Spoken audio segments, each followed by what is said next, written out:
It's time! We're finally here, baby! Woo!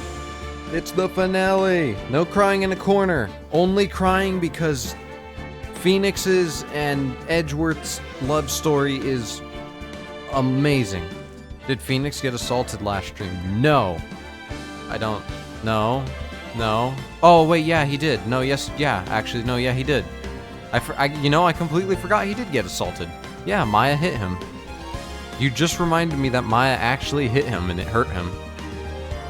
17-year-old girl hit him with the fucking combo and he got hurt. Completely forgot about that until you mentioned it. This is it. This is the grand finale. We're finally gonna figure out who the real killer was. I have 2 running theories. And that is that one, well, no, this isn't really a theory. I know I'm right. There is no possible way I'm wrong. And that is that the guy who runs the boat shop is the guy who was in the elevator with Miles and his father when his father was shot. Was he the one that shot? Maybe. But something about the bullet pattern, like the angle the bullet came in, looked weird. It didn't look like it came from within the elevator. And Edgeworth didn't necessarily say that it was that man. So something's weird here. We don't necessarily know who killed Miles' father. But it doesn't seem like it was somebody within the elevator, if that makes any sense. It might not. My other running theory is that Mr. Karma, Dracula himself, is either he is directly involved with this case, or he is purposely sabotaging it for Phoenix to just win it. Because he's acting very strange, which is why Larry was a complete wild card and it helped us. So, he's involved somehow, I just don't know how deep it runs. I was accusing him of being the killer, or maybe trying to help the killer. That kind of got thrown out the window because it was my fault for misremembering something.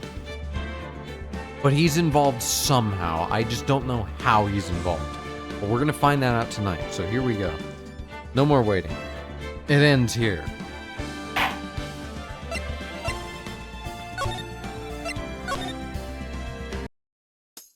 Hi, Larry. Hello. I don't have anything left to say to you, right? No, I don't. Okay. Goodbye, Larry. Let's go see if we can't talk to Edgeworth. Oh, yep. There he is.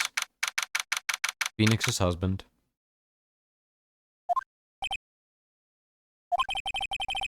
You look grim as always.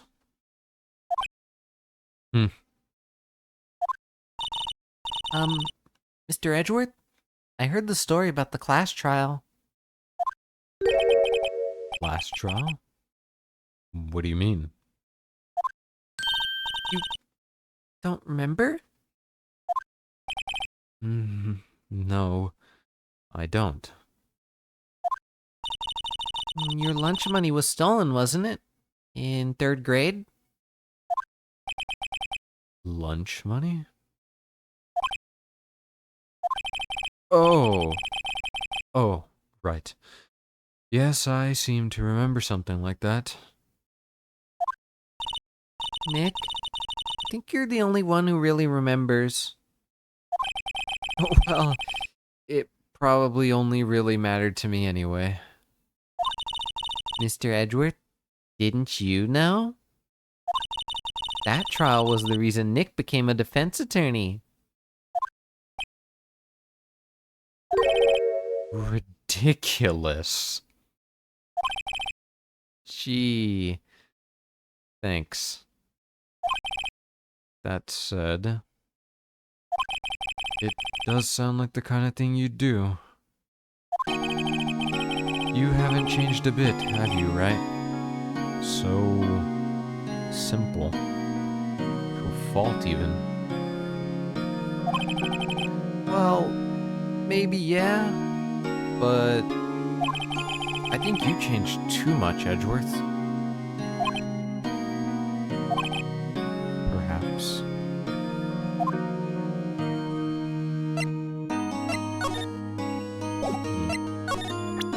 Look at my attorney badge. sorry. I'm not sure I can help you with that.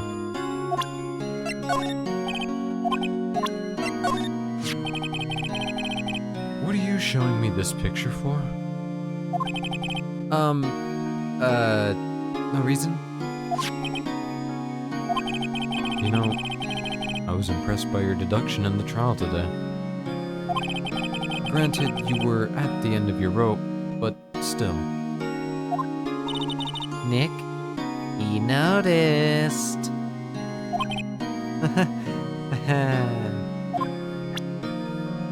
He really loves Edward, don't he? They love each other so much. Yesterday was just learning how much they love each other. That was the entirety of yesterday. Their love has no bounds. It has nothing stopping it. Their love is eternal.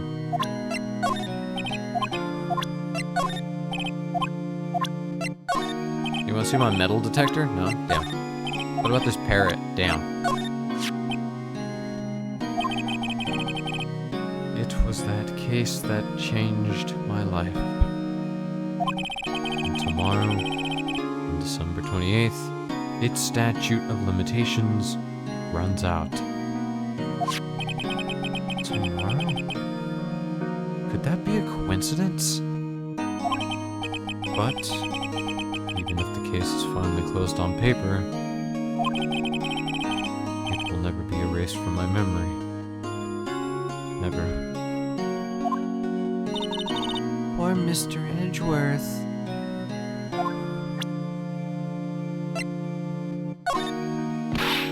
Nick! No! That's the photo of his father. Don't show him that. You're right. Now probably isn't a good time to dredge up those memories. What is it? Nothing.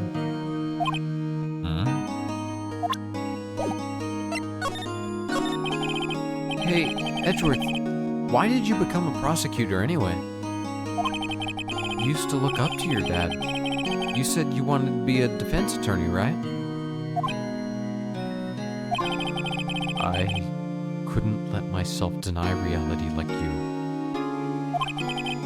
What do you mean? My father was taken from me, and you want me to defend criminals? I'm sorry, Wright, but I'm not that good of a person. One suspect was apprehended in your father's murder, right? Yes. The man trapped in the elevator with my father. His name was Yanni Yogi. He had to be the shooter, any way you look at it. Yet, he was found innocent. That defense attorney got him off the hook. That would be Robert Hammond. On that day, 15 years ago, three of us were trapped in that elevator for 5 hours. When we were rescued, we all suffered oxygen deprivation. I had lost all memory of the murder. Lost your memory? Even now, I can't recall what happened in that elevator. That was the crux of Yogi's attorney's argument in court. He claimed Yanni Yogi had been not of sound mind due to the oxygen deprivation. Yogi was released due to a lack of evidence. Innocent. That's when I changed my mind. I started to hate defense attorneys. Except for you, Wright, I love you. What's your relationship with Von Karma? He's my teacher, and a man who deserves respect. I learned everything I know of courtroom courtroom techniques from him. So, he's like my sister was to you, Nick. He is a perfectionist in all things. In court, in his personal life, he is obsessed with doing everything perfectly. Perfectly, huh? In all the cases he has taken on, none were left unsolved. And not one suspect was declared innocent. Ever. But that's... I know. It's possible some of the suspects were indeed innocent. However, it is impossible for us to accurately determine that in every case. All Von Karma does is his job. Find the suspect guilty quickly. In any case, it's nigh well impossible to find a weakness in him. Should a weakness appear, he would do everything in his power to make it go away. Edgeworth, what you're saying is true. You're headed for a guilty sentence tomorrow. He's right. Now's no time to praise the enemy, Mr. Edgeworth.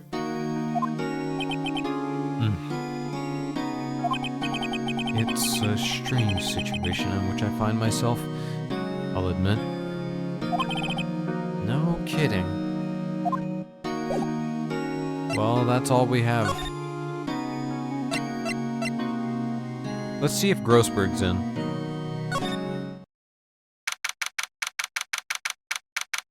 Oh, Grossberg! He's out. Again. When does he work anyway? Now, don't be harsh. Guess we'll have to come back later. Okay. Well, shit. Larry, why are you still here? Don't you have other places to be? No? Alright, never mind. Go see Gumshoe. I doubt Gumshoe would be at the... Oh, no, you know what? He could be at the lake. Now that I think about it, he might be at the lake looking for the man. Nope. Yeah. Looks like Detective Gumshoe hasn't gotten back yet. Gumshoe? He won't be coming back today. Oh, really? He said there was some guy he had to arrest by tomorrow. The boat shop caretaker. He shouted something about catching him if it's the last thing I do, pal. Good luck, Gumshoe. Alright.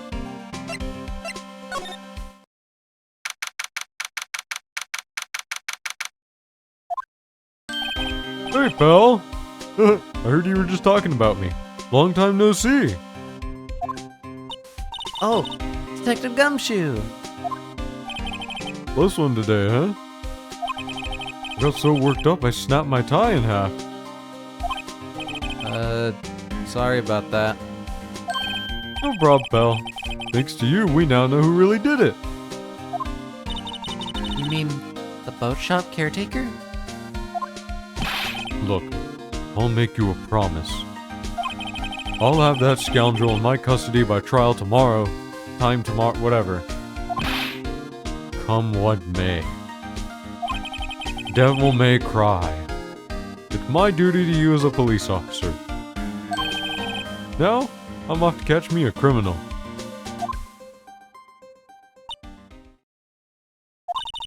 Detective Gumshoe sure is, active today. Oh, one other thing. No one can go into the woods today. The woods? Where Lotta was camping? The woods are off limits to camping, and apparently the park ranger found out. You got pretty mad. No one can go in for a while. I guess Lotta's in a lot of trouble. Get it? Get Lotta? Because her name is Lotta, and she's in a lot of trouble. Get it? I know, I'm quite hilarious. Phoenix, why aren't you laughing? I'm gonna hit you again. Anyway, I'll be seeing you tomorrow. Alright, sweet.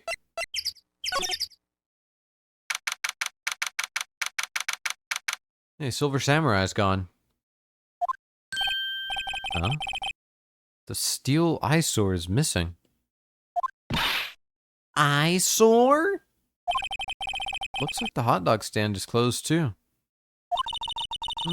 I guess Larry's too busy worrying about Mr. Edgeworth to show up for work. Okay, well, there's not too much going on this time. That old caretaker got away. Yeah. I never imagined he might be the real murderer. I'd know that clearing of the throat anywhere. Hello. What might you be doing here? Out for a walk, the days of my youth. Like the scent of fresh lemon, you see? Mr. Grossberg? There's no time for idle reminiscing. Mr. Edgeworth's trial ends tomorrow.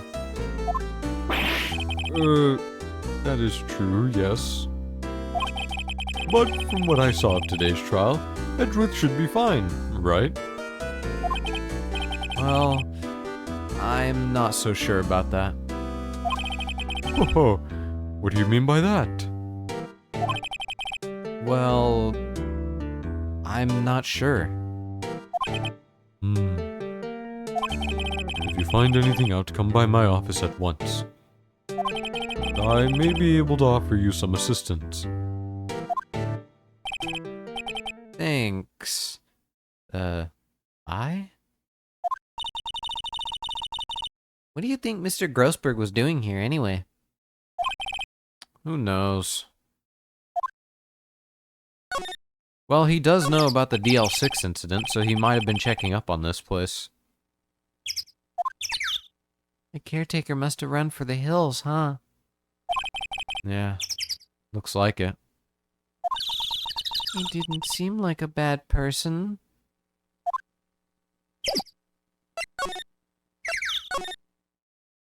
Oh, it's unlocked.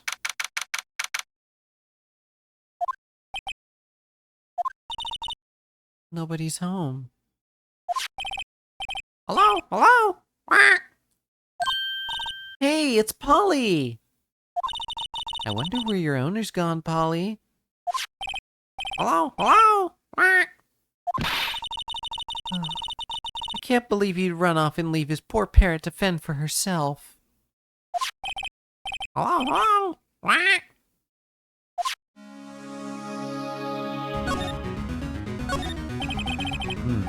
Everything's cold. Looks like he didn't turn his heater on. I guess he hasn't been back here since the trial. Doesn't look like he used this kitchen much. You're right. I guess the whole pasta restaurant thing was a lie. What, you thought he was telling the truth? Come on, Maya, how long have we been doing this? Say, Nick? Don't people usually put pictures of fish up on the wall to boast about them? Yeah, I guess so. You mean pictures of the fish they caught, right? Right. But don't all the fish on the wall here look really puny to you? Well, you know what they say. You should have seen the one that got away. Except the one that got away from us was the caretaker, and we did see him. Why do I feel like we're having two different conversations here?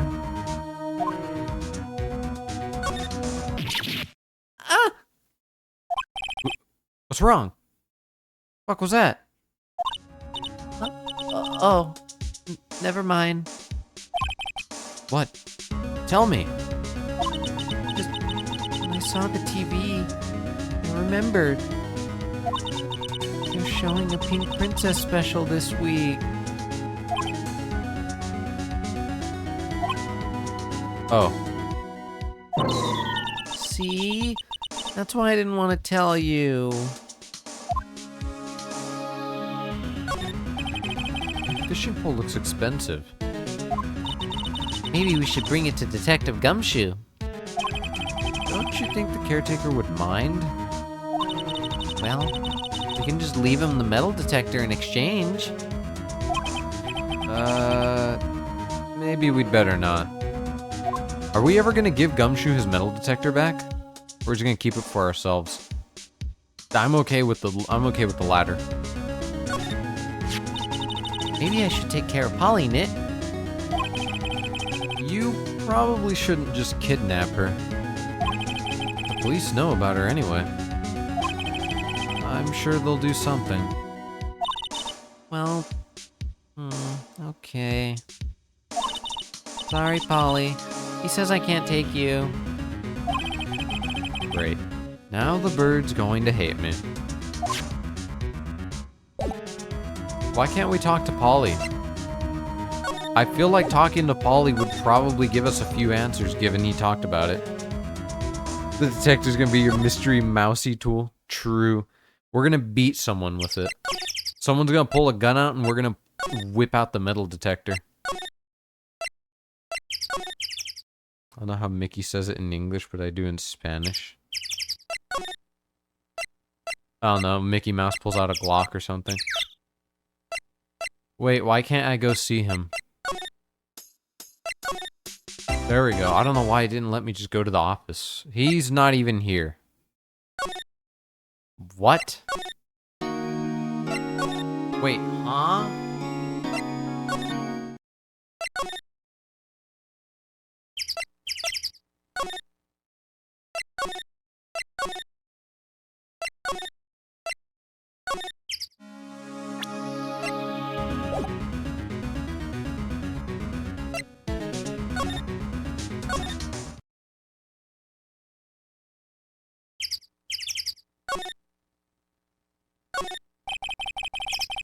There's some boats floating at the dock.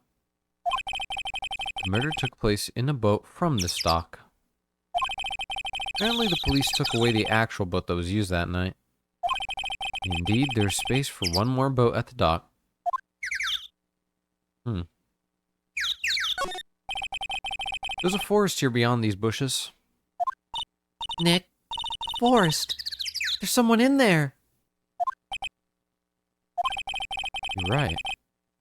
There's a few policemen in there. They must be looking for the caretaker. Good luck. Okay.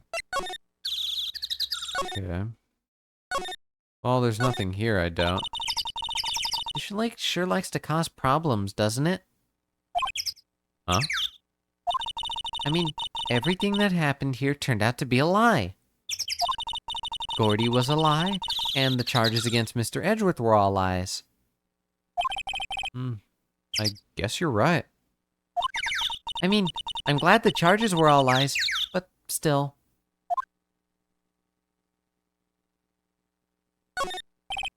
Huh. Almost didn't see that signpost. Left, boat docks. Right, exit. A trash can with no trash. At least the place is well maintained.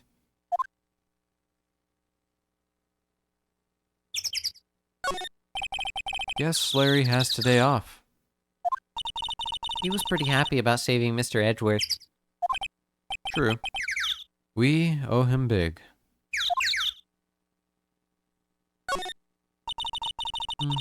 No one's going to sit here on a cold day like today. Well, unless they were eating a samurai dog. How would that change the temperature? I wonder. You seem troubled, Nick. No, no. Who? Me? Nah. You're thinking outside of the box.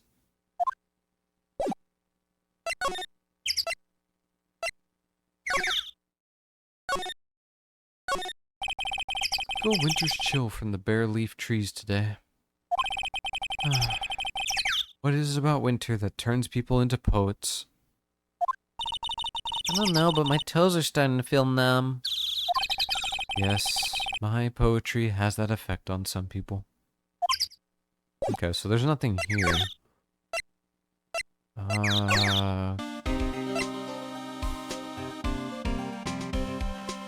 Okay.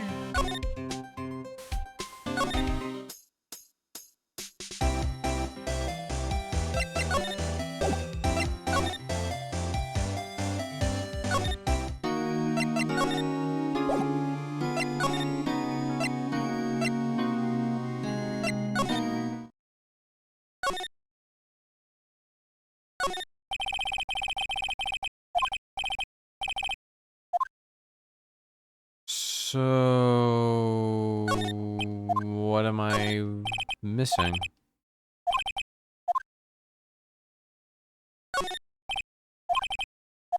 Is there something I haven't found? I would have thought Grossberg would have already been back, but that's not the case. I don't have anything else I can do with Edgeworth. I already did everything I could with Larry.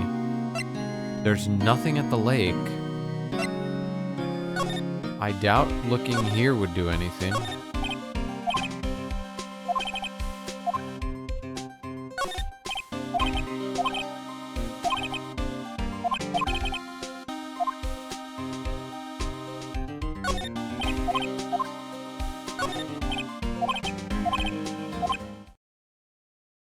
The world ended yesterday? He must be reading predictions for the future on someone's homepage. Okay, wait, so then what am I missing? There has to be something at the lake I'm missing then, right? What am I not understanding? Maybe Y2K is happening over there? True. I don't get it. I've already examined everything I could. I'll try going back in here, but that doesn't seem to be doing me any good.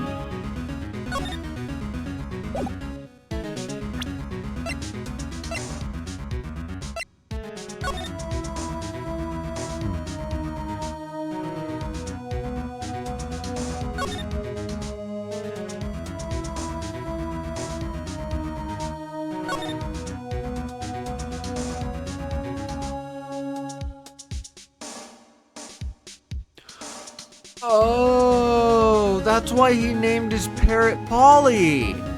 Oh, okay. I didn't even read this yesterday. That's why he named the parrot Polly. I get it. It's all clicking now. I get it. I understand. Okay. That's huge.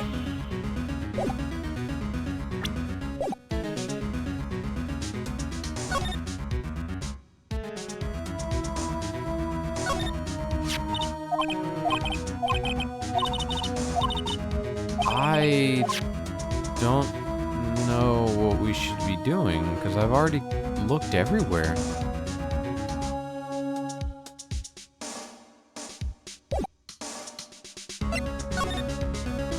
I've already tried showing everything. Nothing works there. What am I supposed to be doing? Huh.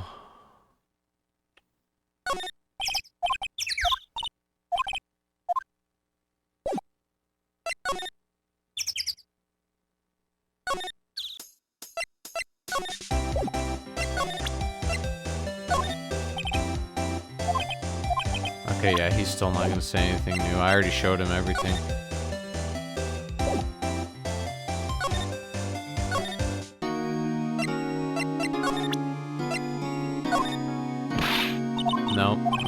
can't show him this. That's the only thing I could show him, though.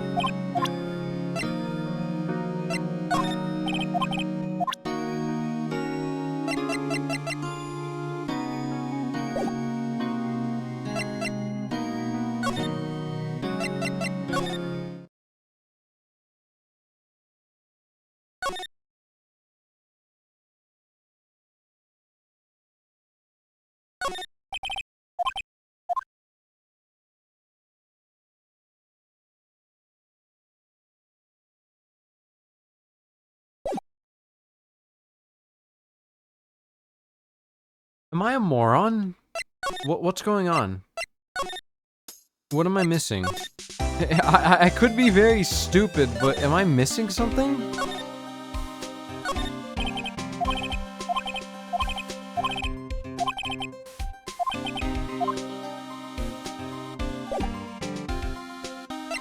There's no one else I can talk to or show. There's nothing else I can show them. I already showed both Edgeworth and Larry everything. We don't have Gumshoe today. For some reason, Grossberg isn't in his office. What am I missing? What's going on here? Am I the dumb? Am I the stupid? It's a very big possibility, but what could I possibly be missing?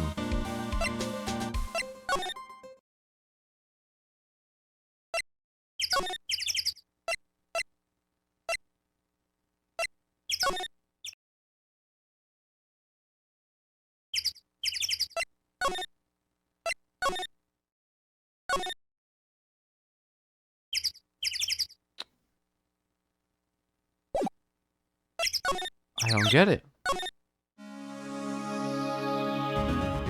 I also can't slide, so that hasn't helped. Nowhere I can go allows me to slide.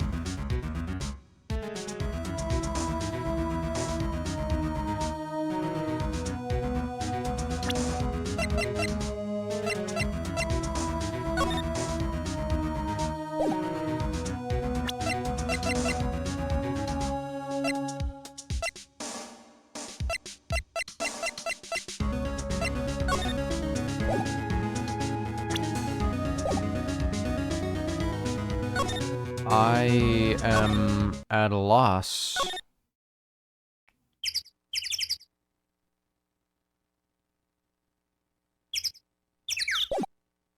What?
I don't get it.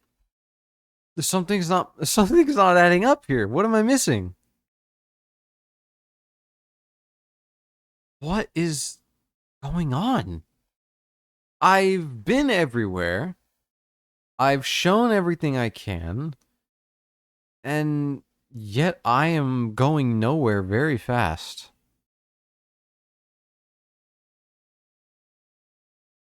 Which is just so wild.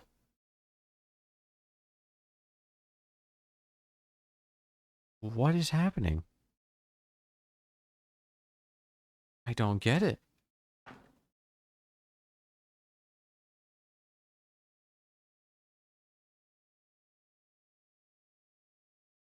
I feel like Grossberg should be here already, no? He's the only lead I have. There's nothing else. I've already searched everywhere. I can't do anything more with Edgeworth. That's not a possibility.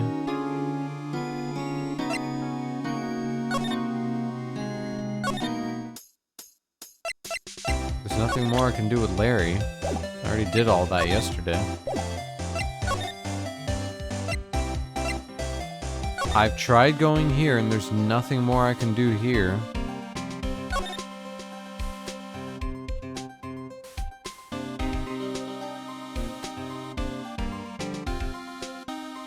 I don't know. I genuinely might be fresh out of ideas.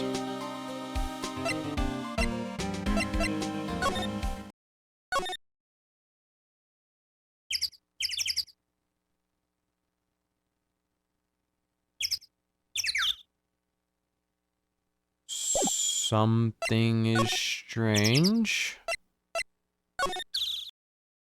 Did I soft lock the game or am I dumb? Those are my only two options. I'm either dumb or I have soft locked it, and I don't know which it is.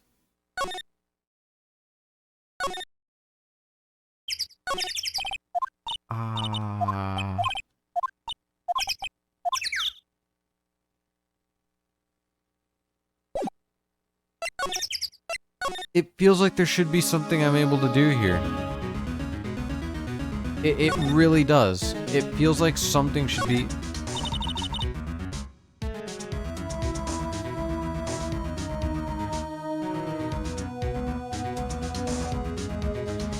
Oh, I thought that was part of the TV. Oh, I thought that was part of the TV. Oh, okay. Cool.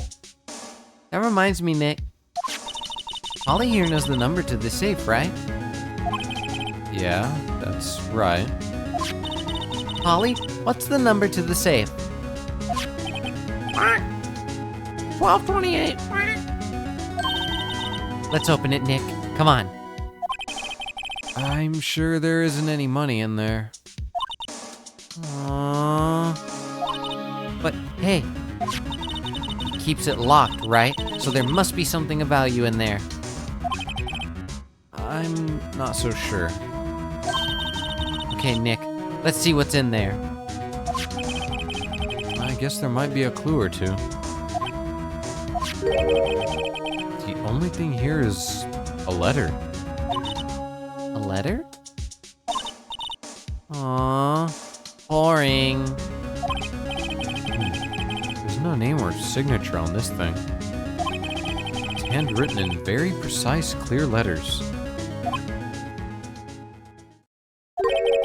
Get your revenge on Miles Edgeworth. Edgeworth? Nick, why would Mr. Edgeworth's name be on here? How should I know? I'm gonna read the whole thing.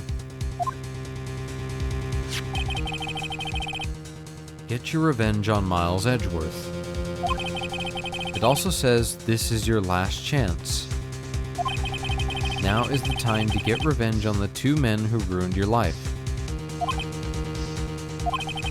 The rest of the letter goes on to describe the murder plot in detail. How to kill Robert Hammond and frame Edgeworth. Calling Edgeworth out to the lake. Getting on the boat. Firing twice.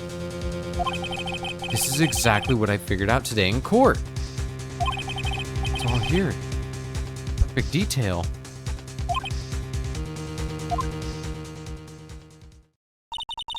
What do you think it means, Nick? I don't know. But it looks like these are instructions for that caretaker.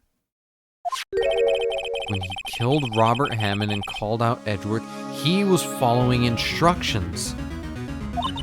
But who could have written that letter?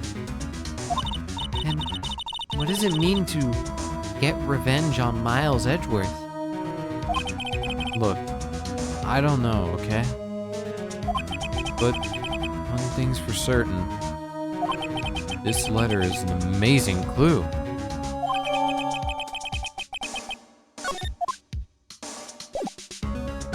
Sure there's no money in there? There's nothing left in the safe. I wonder why the caretaker didn't take the letter with him. He left in a hurry, right? I don't think he even came back here after the trial. Okay.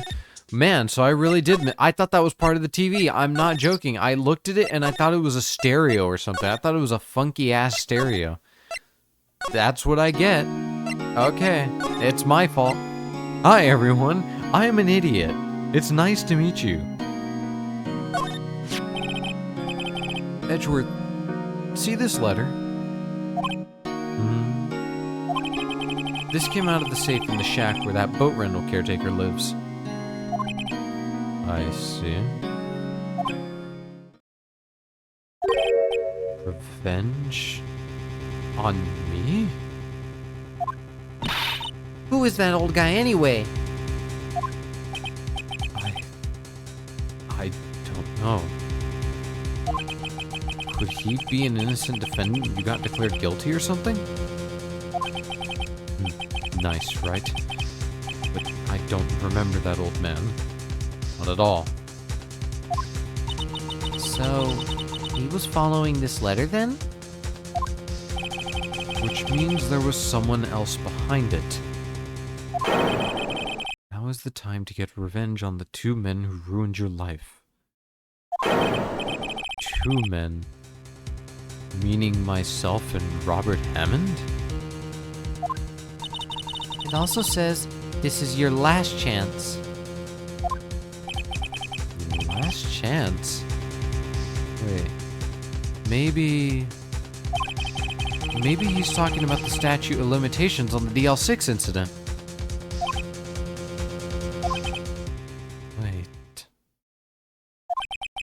Wait. That old man. What is it? Do you know who he is? Yogi. Could he be Yogi? Yogi? You mean like the bear? The bear that steals picnic baskets? I don't know, he's not furry enough.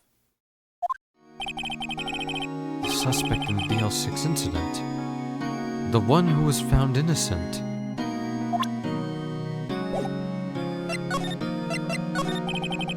Yanni Yogi was a court bailiff at the time.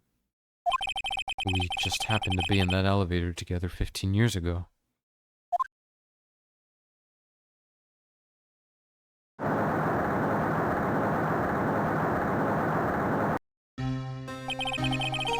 The quake was incredibly strong.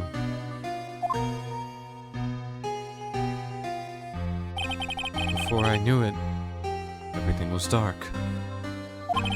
We were there for so long, it felt like forever. The air thinned, and the darkness closed in on us in that little box. We became unsettled. Help! I can't breathe. Quiet. I said quiet. You're not making this any easier. I want to get out. Help! Get us out! Don't shout. Just use up more oxygen.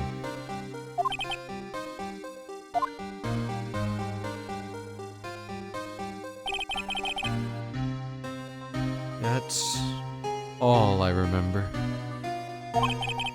When I came to, I was in a hospital bed, staring up at the ceiling.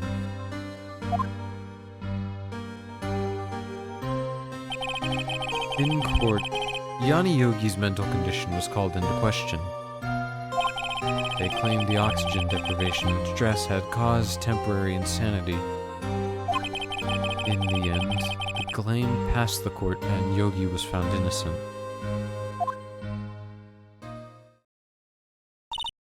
Huh? But isn't that strange? This letter tells him to get revenge on Edgeworth. But why would he want to take revenge on you?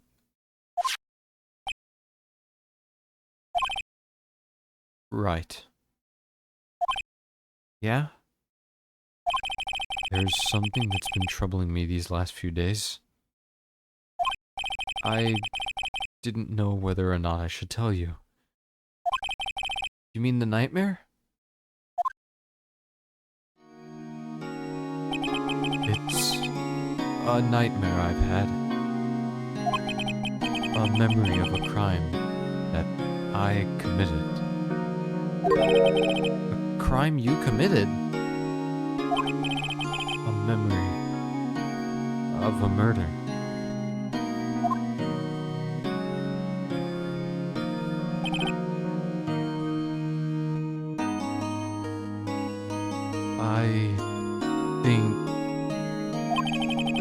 I think the time has come to tell all.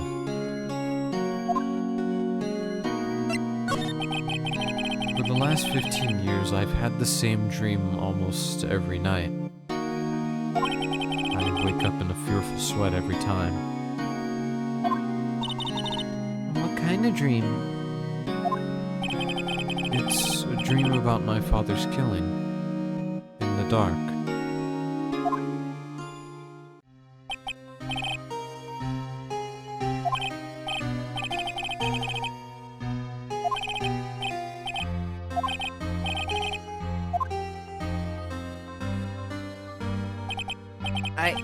I can't breathe.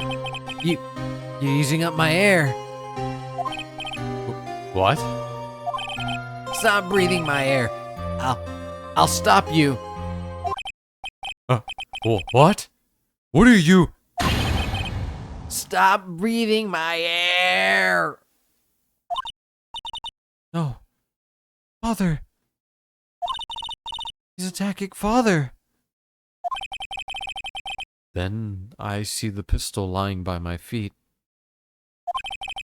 I don't know if it was evidence from that day in court or the bailiffs. In the days I pick up the pistol. Get away.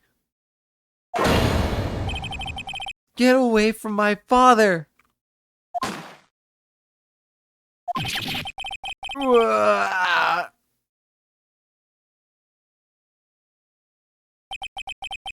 And with that scream, I wake. It's a bone-chilling scream.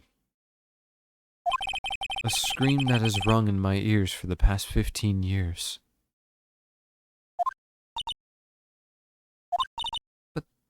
But that's just a dream, right? Right?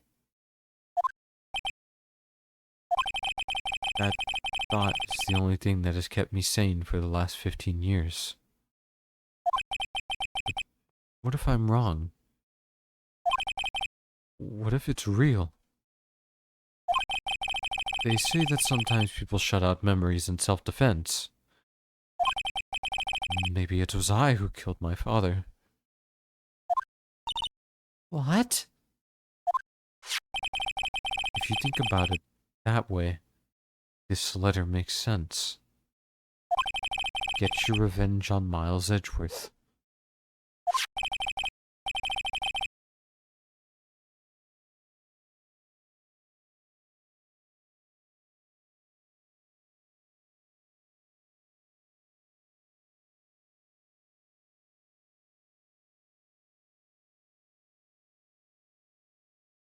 Think about it.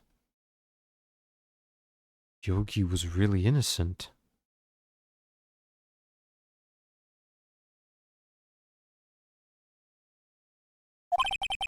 That's why he wanted revenge against me.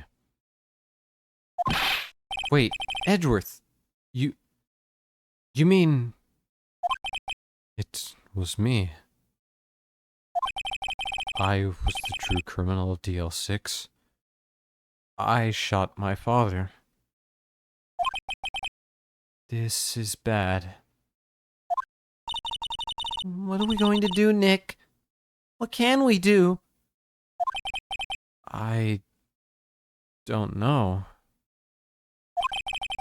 I don't think there's anything we can do, like it or not. There's someone else who knows a lot about the DL6 incident. Maybe. There is, Nick. There is someone else who knows about DL6. So, okay, wait, there's one little detail, though, that's bothering me about this, okay? And that is the fact that it says 2 shots were fired from the gun within that elevator. Okay? Well, no, they say there were 2 shots fired from the gun, not in the elevator. Miles is claiming that he shot his father, okay? Well, only 1 bullet was seen on the father's body, isn't it? And then we saw a bullet, though, on the window. Like, okay, let's pull it up. Let me explain my thinking.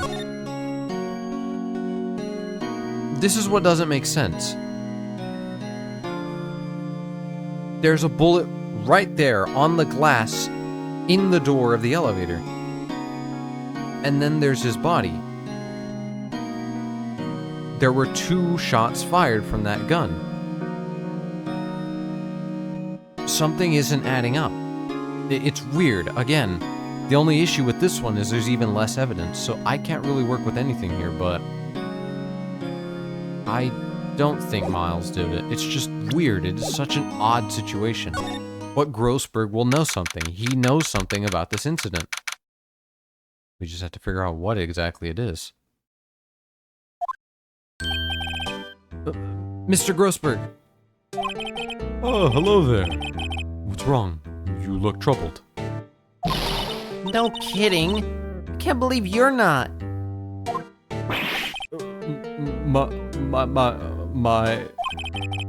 Just calm down and tell me what's happened. It's Mr. Edgeworth. He...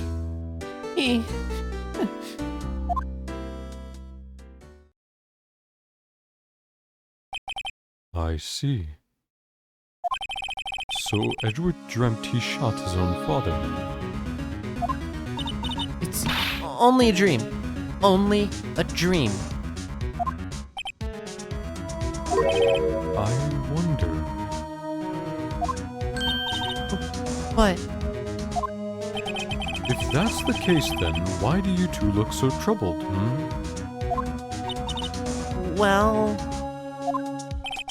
Also, consider this. Yogi quite certainly holds a deep grudge against Miles Edgeworth. So deep he'd want to frame him for murder. This leads me to surmise that Mr. Edgeworth's dream was not a dream. It was real.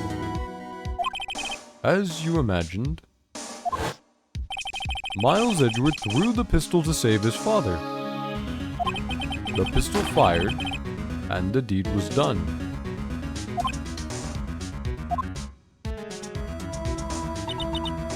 No. I don't believe it. Yogi was suspected of murder, and his career as a bailiff was irrevocably wrecked. It's hard to say certain words when I'm doing these voices, because I have to move my mouth a certain way to get the voice right. So when I try and pronounce a word while I'm doing the voice, I end up slurring it absolutely horribly. Thus he sought revenge on Miles Edgeworth. This was his last chance, of course, with the statute of limitations so close. Yeah, but there's still some things that don't add up. Also, technically, Miles didn't do it. He didn't do it on purpose, though, at all. He threw the gun, and when the gun landed, it shot him. Which is still weird that it would have perfectly hit him in the heart, though, which is a kill shot. Things don't add up here. Quite sorry. I have nothing to say concerning that.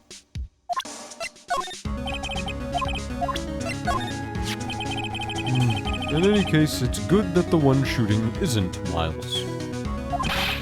You bet it's good. I can't believe the fiendish planning that went into this murder. And we almost fell right into his trap. What a creep. She was a beautiful woman. I'm truly sorry about what I did. Huh? Sorry about what? I think I'll stay out of this one.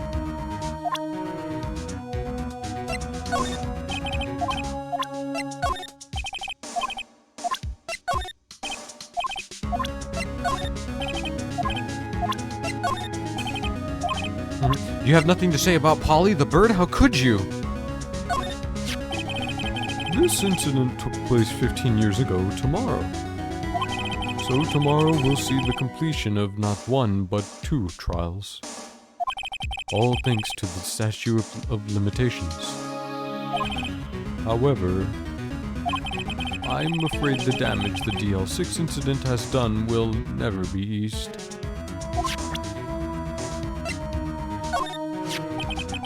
Gregory Edgeworth. He was a gifted man. His death was truly a loss. I wonder what would have become of Von Karma were he alive. Oh ho! So this is the letter. It does seem that Yogi was following this letter when he killed Hammond. But why kill Robert Hammond? Hammond was a skilled defense attorney. But he defended clients not for their sake, but for his own. Huh? His own sake? He'd never trusted his clients, that one. The only thing he trusted was his own ability. But he got his client found innocent, so why should it matter? Actually, my dear, it's quite different.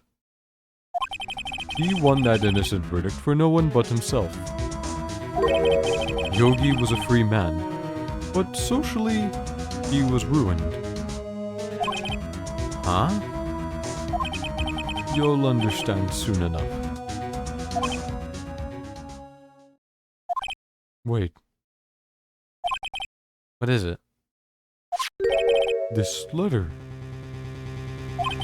I've seen this handwriting somewhere before. A long time ago. Whose handwriting was this? Do you have any idea who wrote this? The only one that makes any sense is Von Karma. Could it be Manfred Von Karma? Von Karma.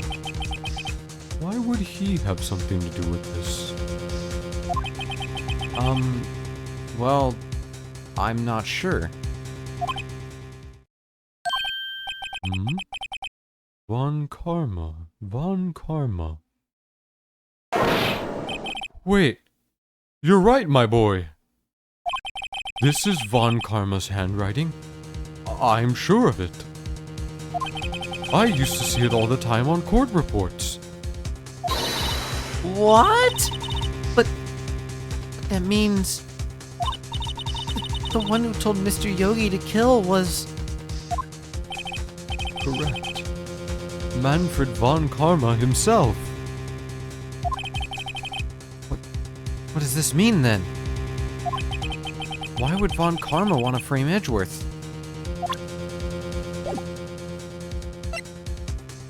Okay, hold on. Let me go get water real quick. I will be right back.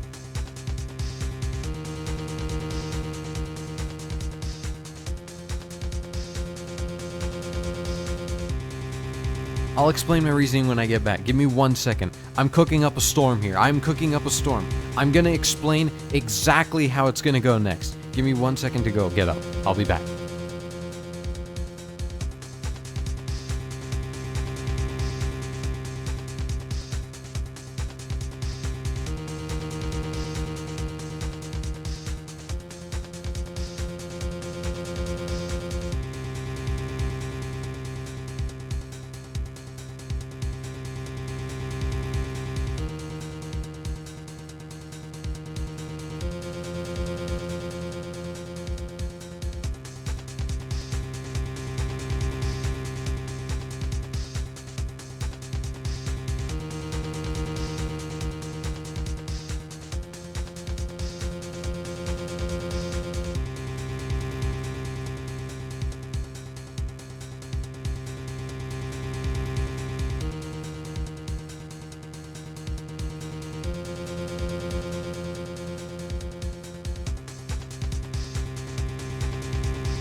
Okay. So, here's what I was cooking up.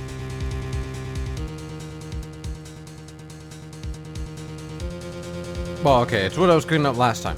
It's the same thing that I'm right. That Von Karma is in on this. That he does have something to do with it. The thing is, I still don't know exactly what he has to do with it. I can think of only two things. One is he knew to set this up, but it wouldn't make sense for an easy case. That way he could keep his record and maybe get rid of competition. But okay, that doesn't really add up. The only other thing I can think of is he was somehow linked to the original case, but I wouldn't know how, which is probably what we're about to find out right now, so let's figure this out. What do you know about Edgeworth's father? He was a defense attorney without peer. It sounds trite, but it's true. Well, he may have had one peer now that I think about it. Your mentor, Mia Fey. My sister? Gregory Edgeworth was very disapproving of Mr. Von Karma's techniques. That's no surprise. Von Karma is an extreme man. Forged testimonies and evidence are nothing to him. The result? He has a perfect win record in court. To beat him, Gregory Edgeworth tried to call attention to his methods. And? He lost. And died in despair, as it were. I see.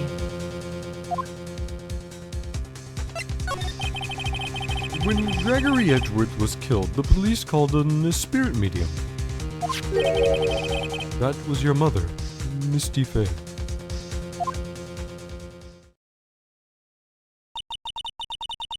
I am Gregory Edgeworth. I have been killed. The one who shot me was the bailiff, Yanni Yogi.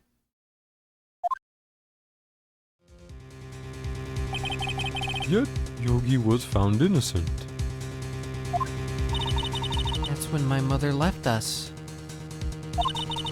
Everyone calls her a fraud.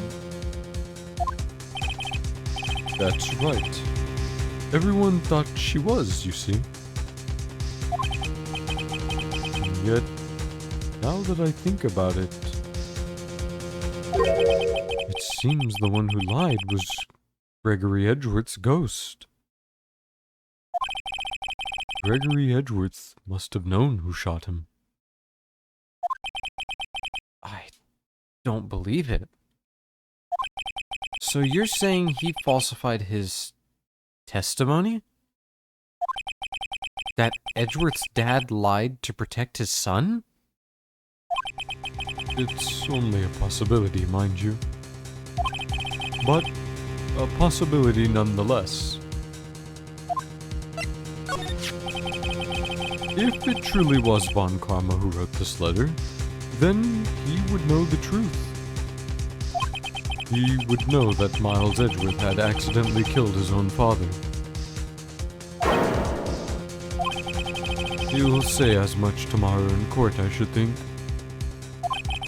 He'll press the point until the court finds Miles Edgeworth guilty. No. But how could Von Karma know about Mr. Edgeworth's past like that? Even Mr. Edgeworth thought it was just a nightmare.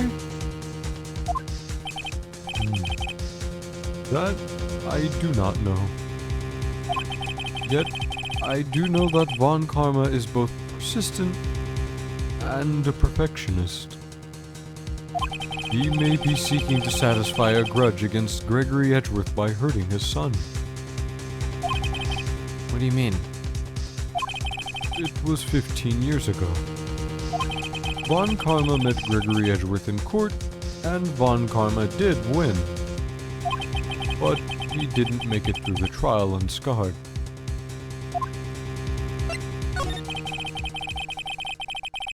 What happened in the trial between Edgeworth's dad and Von Karma? Von Karma got the guilty verdict he wanted. He won the trial. But Gregory Edgeworth accused Von Karma of faulty evidence. And though he lost the trial, Mr. Edgeworth's accusation stood. Faulty evidence? It was the only penalty Von Karma has ever received in his career as a prosecutor. Gregory Edgeworth dealt a blow to his perfect trial record. Wow. It must have been quite a shock for Von Karma. He took a vacation for several months after that, you see. Vacation? Yes, an unusual event for the man. That was the first and the last vacation he's taken in his many years of prosecuting. Really? He doesn't take vacations? Like, go to the sea or, to the mountains? Don't tell me he's never been to Europe. You have strange ideas about vacations, Maya. In any case, that was the only time he took a vacation from work. I believe the penalty upset him quite a lot. God. If he wanted to keep a perfect record so badly, why would he take such a long vacation? What do we do, Nick? Von Karma's going to bring up DL6, you can bet on it. What if Mr. Edgeworth pleads guilty to DL6? I won't let him. Yes, Mr. Wright. I hate to say this, but even accidental murder is murder, you know. I know that. I just believe in Edgeworth's innocence. I can't believe he'd kill someone. But Nick! Mr. Edgeworth admits it himself. His father must have lied to protect him from beyond the grave. I don't care. I know he's not guilty. Mr. Wright. If you say so, I suppose I could go check again. The police files might hold something of interest. Mr. Grossberg, thank you. I can't promise anything. In fact, I think the chances of finding something are slim. I understand. Police materials. Alright, thank you. You have anything new to talk about?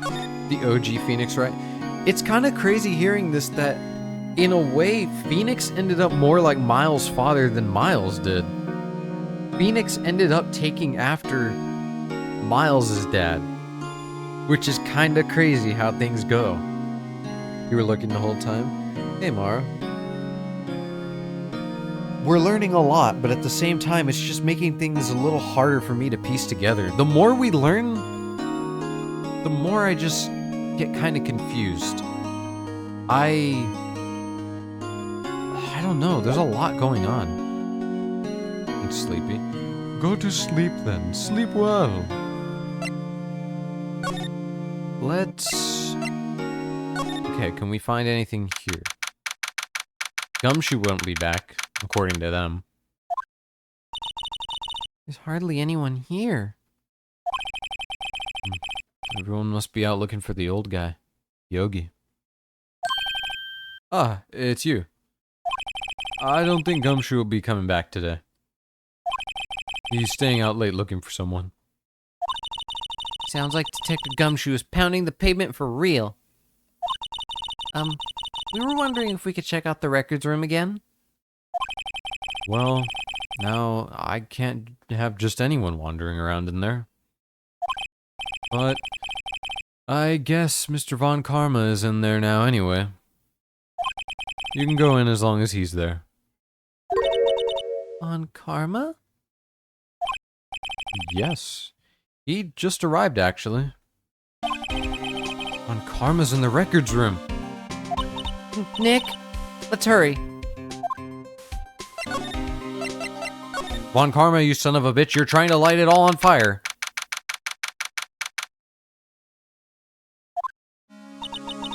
Dusty as always. We were only here just yesterday. I'm sure they just haven't had time to clean. What's wrong, Nick? Nothing. I was just noticing that he isn't here. On Karma.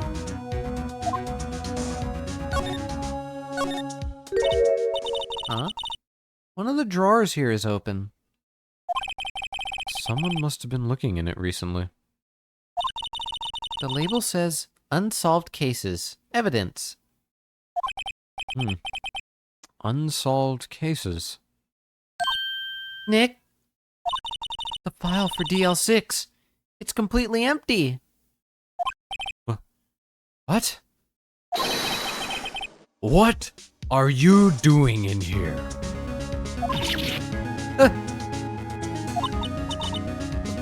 Von Karma. You. How do you know my name? Huh? Have we met? What are you saying? We see each other every day, don't we? We're Miles Edgeworth's defense team. Defense team? I beg your pardon. You see, I rarely remember defense attorneys. They are like bugs to me. Needless things to be crushed. I can see how this guy was Edgeworth's mentor.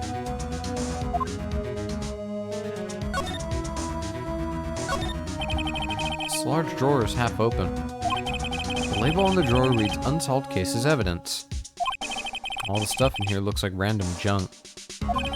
Only the evidence for the DL6 incident is missing. I can guess who took it too. Von Karma. This cabinet is where they keep evidence for current cases. Some of the things are obviously murder weapons. Others are question marks. Most of it just looks like random junk. Nick, what do you think this clothespin is for? Don't touch that. It's evidence.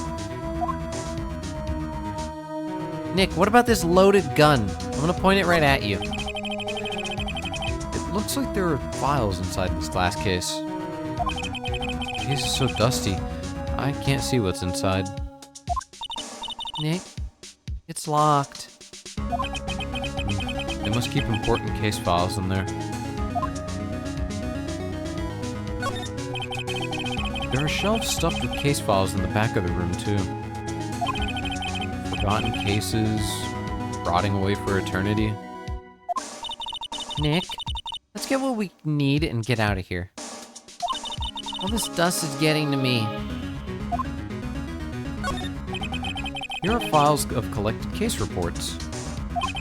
There's quite a large volume of reports here. Wow. These are all case reports? Yeah, it's like a graveyard of police cases. I guess my sister's case report is in here too. Quietly gathering dust.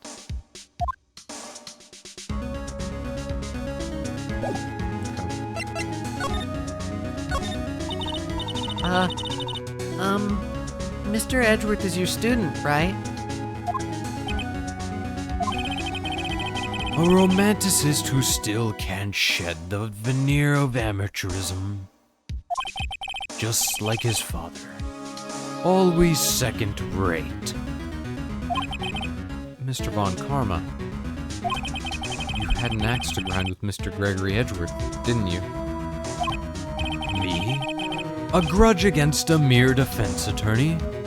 Why? Because he dealt a blow to your otherwise perfect trial record? So you did. But what I don't get is, why did you take his son under your wing afterwards? The son of your most bitter rival. That, my dear attorney, is none of your business. Tomorrow will be the last day of this trial. It's been a while since I've had a defense attorney last this long. You have good stamina. I like that. Still, you will lose in the end. Miles Edgeworth will admit his own guilt. His guilt of 15 years ago, you mean? You're quite the researcher. If you've done your homework so well, then certainly you must understand. You know what Miles Edgeworth will tell the court tomorrow? We were right. So Von Karma is going to bring up DL6 in court tomorrow.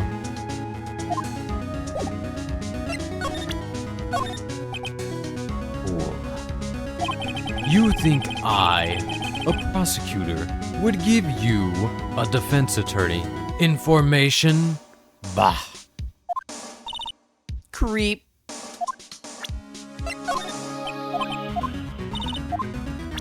I just want to see if any of this triggers him.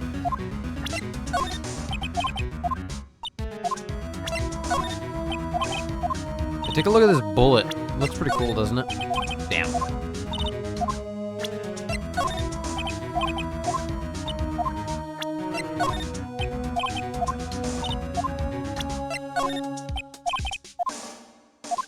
Come on, Polly's pretty cool.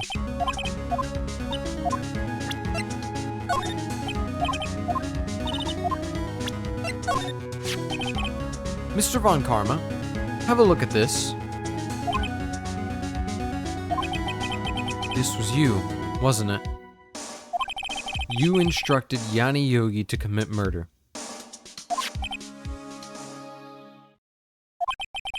Yanni Yogi. How many years has it been since I've heard him called by that name? He's a fool. I told him to burn it after he read it. So you admit it. You wrote Mr. Yogi this letter. Yes, my dear defense attorney. Thank you for taking the trouble to bring it to me.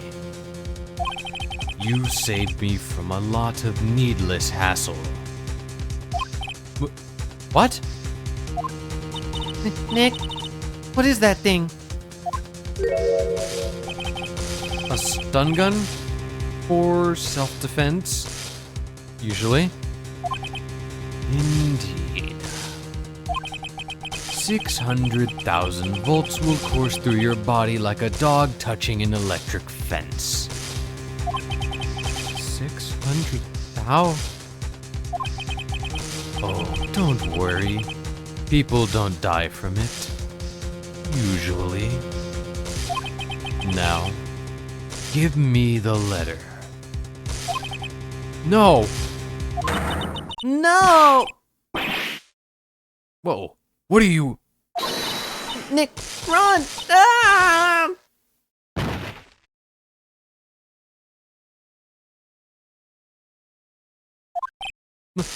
Maya! Out of my way! Ah!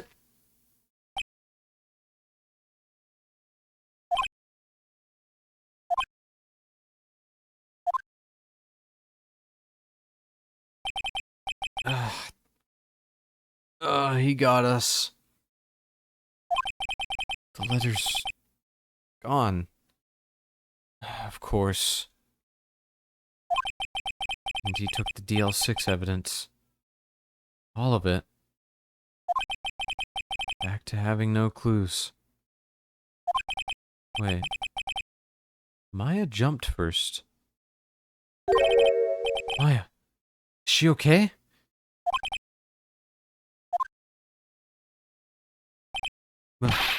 Maya!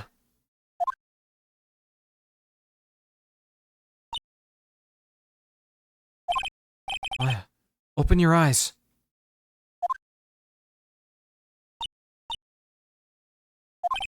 Maya!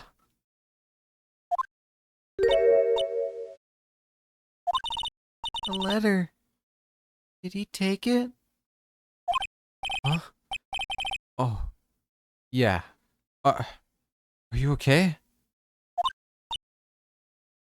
I couldn't stop him. I jumped as fast as I could, but one shot from that thing knocked me out cold.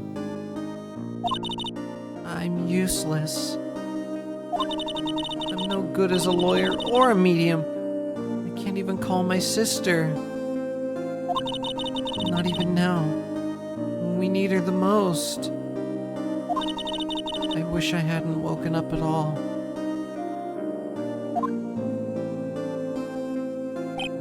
Maya! There has to be some way I can help her. I'd better do something about her self-confidence first. Maya. She's holding something. What's that? A bullet? EL6 incident, evidence number 7, taken from the heart of Gregory Edgeworth. I remember. Juan Karma was holding this when Maya jumped him.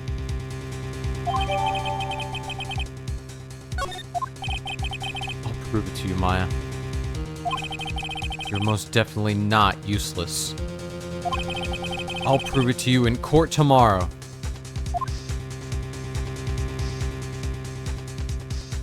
There's so many fucking tabs. Pretty sure that shit leaves marks as well. It depends. It depends on the taser. Sometimes they won't. It also depends on how it goes through clothing. It might leave marks, yeah. It just depends. Usually the shot tasers leave marks more than the handheld tasers. Shit. Okay, well, I don't know if he took all of our evidence, but that's not looking great. Here we go. December 28th, 9:51 a.m. District Court, Defendant Lobby Number 2.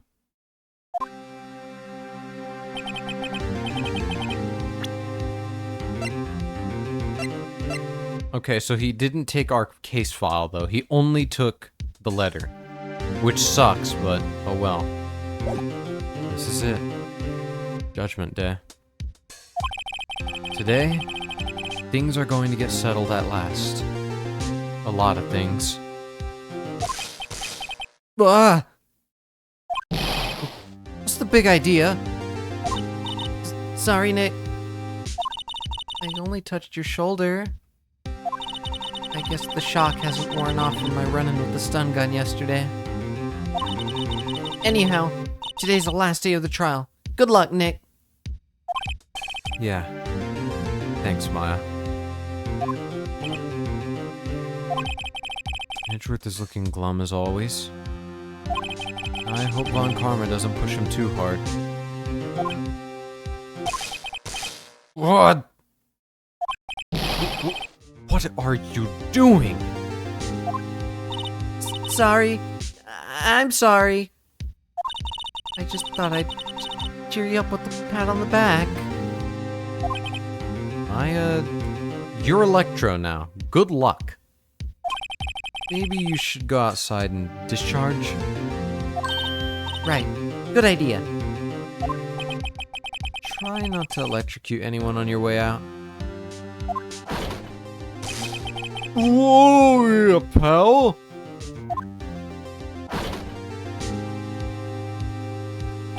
What's gotten into that girl?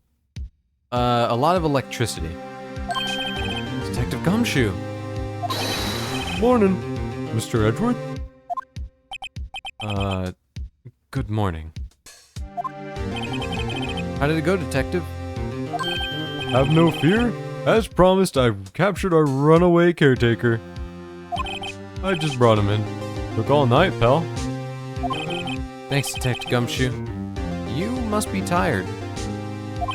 Actually, after that shock I got on the way in, I feel pretty good.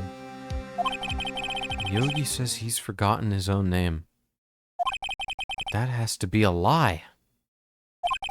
Why would he want revenge on Edgeworth if he couldn't remember his past? He does remember. And I'm going to prove it.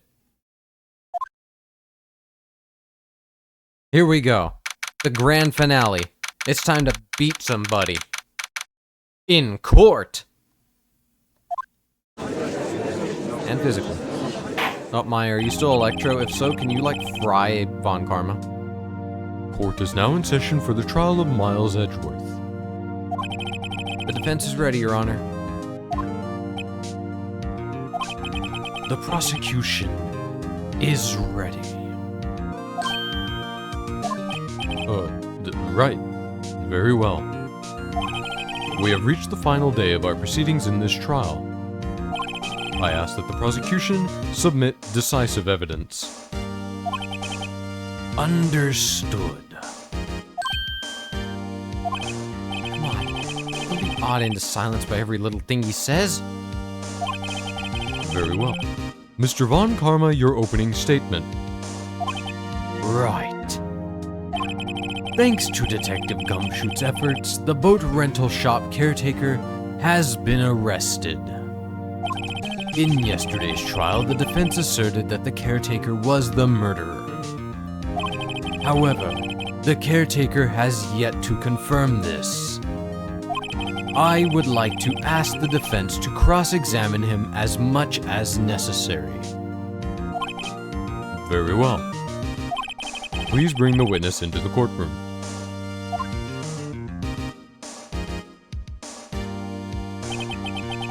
Ladies and gentlemen of the court, I believe you all remember our witness. He lives in the boat rental shop on the lake from where he witnessed the incident. In addition, he has currently lost memory of his name and identity. Witness, why did you run away from yesterday? The witness was not running away, as he will now testify. I see. Very well. Please begin your testimony.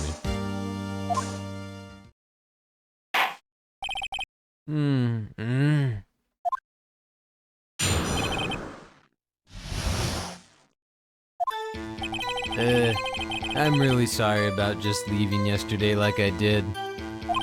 But I wasn't running away or nothing.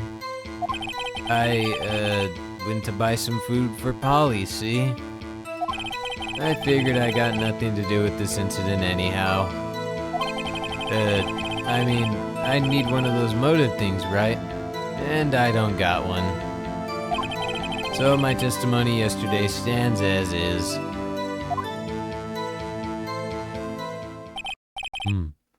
Very well. Let's begin the cross-examination, shall we? He has to know his name. Yanni Yogi. You're Yanni Yogi, and I'm going to prove it.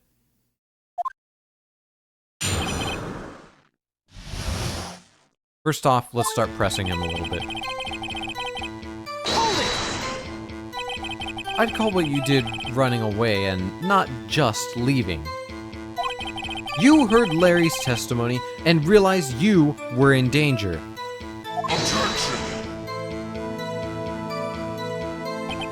Now, Mr. Wright, there's no need to rush to conclusions. As I said, the witness was not running away. Listen to the testimony. He sure seems relaxed. In fact, they both do. Von Karma and Yanni Yogi.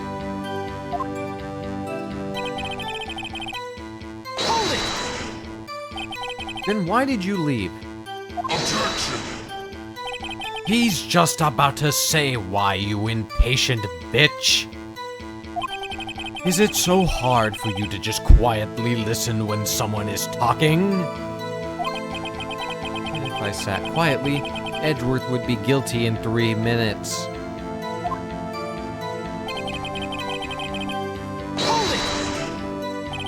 Food? Well, Polly is a bit of a gourmand, you see. She only eats these high-quality bird pellets from France. They only have them in the big pet shop downtown. But you weren't arrested until this morning. Why didn't you go back to the caretaker's shack? Well, I kinda got lost, you see. Objection! The witness has trouble remembering things sometimes. When the police apprehended him, he was on his way back to the shack. Yeah, right. Nice try, Von Karma. No one's going to believe that. I see. So he was lost. Please, Your Honor, come to your senses. This judge is useless. I swear to God. You've lost much of your memory, is that correct? Yep. Seems like it.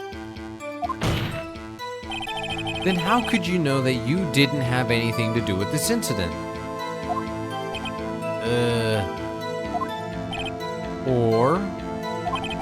Or maybe you're lying about not having your memory. You know exactly who you are. Objection! The witness has testified quite clearly that he has no memory of who he is. If you claim he's lying, then show the court proof. How am I supposed to prove what's going on in that old codger's head? It's impossible. I'm glad you've come to your senses, Mr. Wright. Very well. Witness, please continue.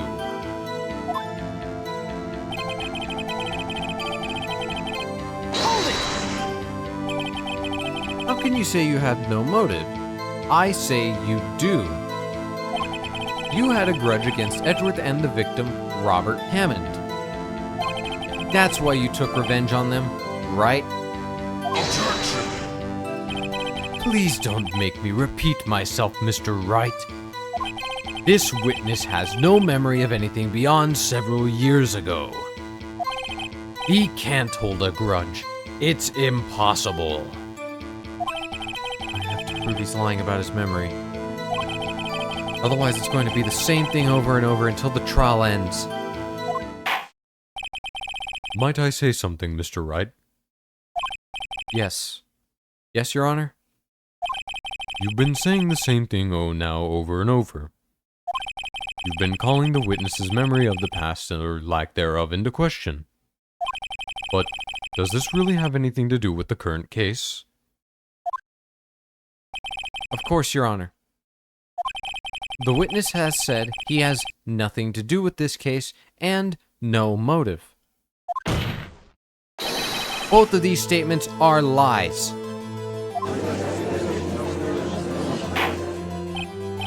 Order! Order! Mr. Wright, there is a serious problem with your claim. Or are you saying you know who this witness is? Of course, Your Honor. Oh, now this is interesting. I would like to know myself. So, who is he? Don't play dumb, Von Karma. Mr. Wright, please tell us the witness's name. It's Gregory Edgeworth. Wait, no. It's Yanni Yogi. His name is Yanni Yogi, a former court bailiff. Yogi? That name seems familiar. Oh! Yanni Yogi from the DL6 incident. Figures the judge would have heard of it. It was such a famous case. But what does this mean? Your Honor, if this man is Mr. Yogi, then he has a clear motive. Objection!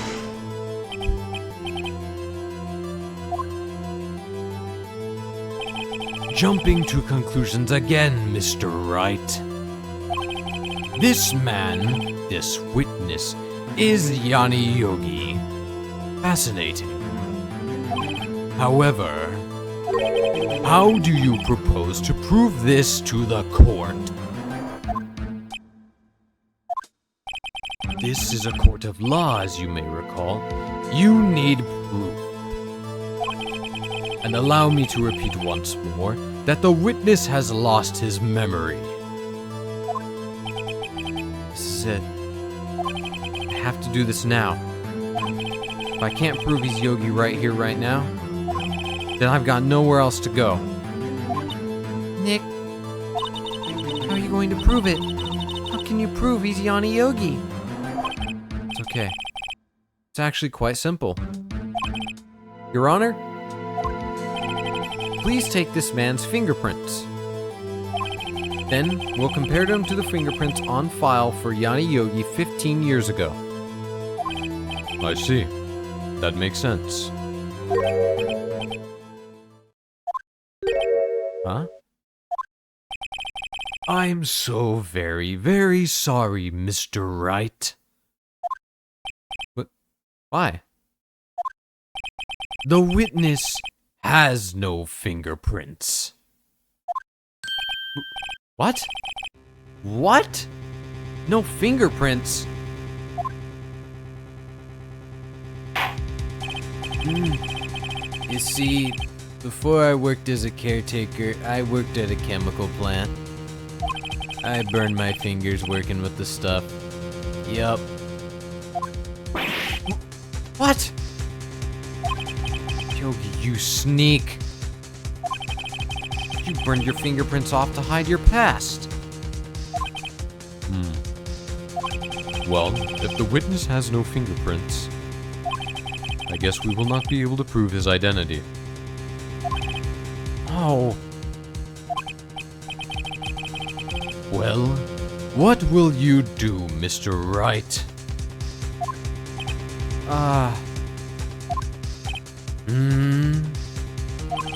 It seems that the case has been decided, no? No. I know what happened. I know everything. I just can't prove it. But no. Can't let it end like this. I can't lose. There has to be another way. There is no one who can testify as to who this witness is. No one.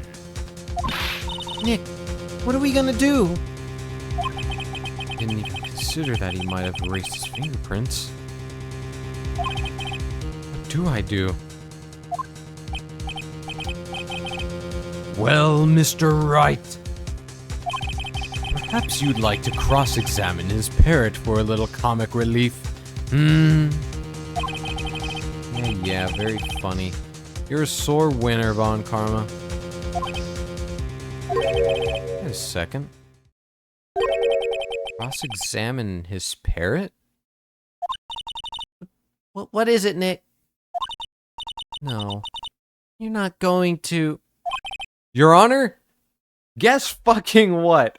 I want to cross-examine that parrot. The defense would like to take Mr. Von Karma up on his proposal. Take Mr. Von Karma up? On my proposal? Exactly, Your Honor. I would like to cross-examine the witness's pet parrot.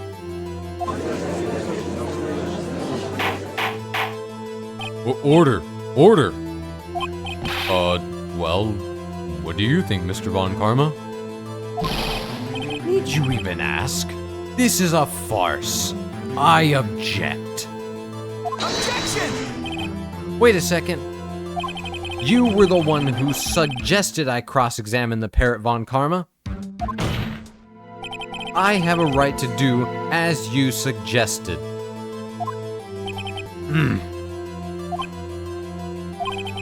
Well, if you're so desperate, then please be my guest. Of course, should you go through with this, and nothing comes of it, I hope you're ready for the consequences. Nick, this is crazy. Well, still want to go through with your little game? Yeah, I'm doing it. Let's question the parrot. Put it in the electric chair. I think that's going too far, but okay. I will cross-examine her, Your Honor. This is the most ridiculous thing I have ever heard. Von Karma's rigged every person's testimony, every piece of evidence, except the parrot. She's my last chance. At least, I think so. Bailiff, bring in the parrot.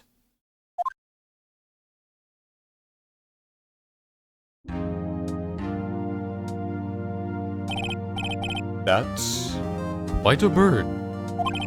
Please tell us your name. Name. The witness is ignoring me. It must hurt to be ignored by a bird.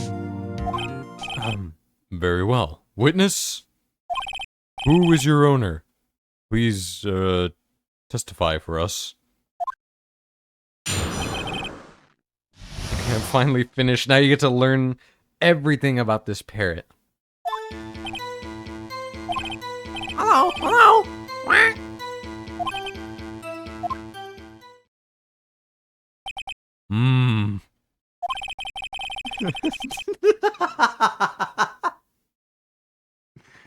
Certainly the most concise testimony we've had so far.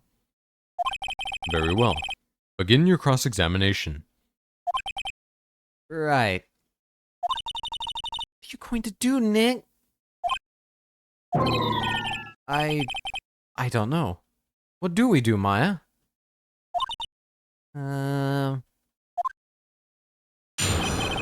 Ask it questions. Maybe. Hello, hello. Quack. Hold it. Witness, you can't just say hello and expect us to get anywhere. I want you to testify. Maya, you talk to her. Right. What do I say?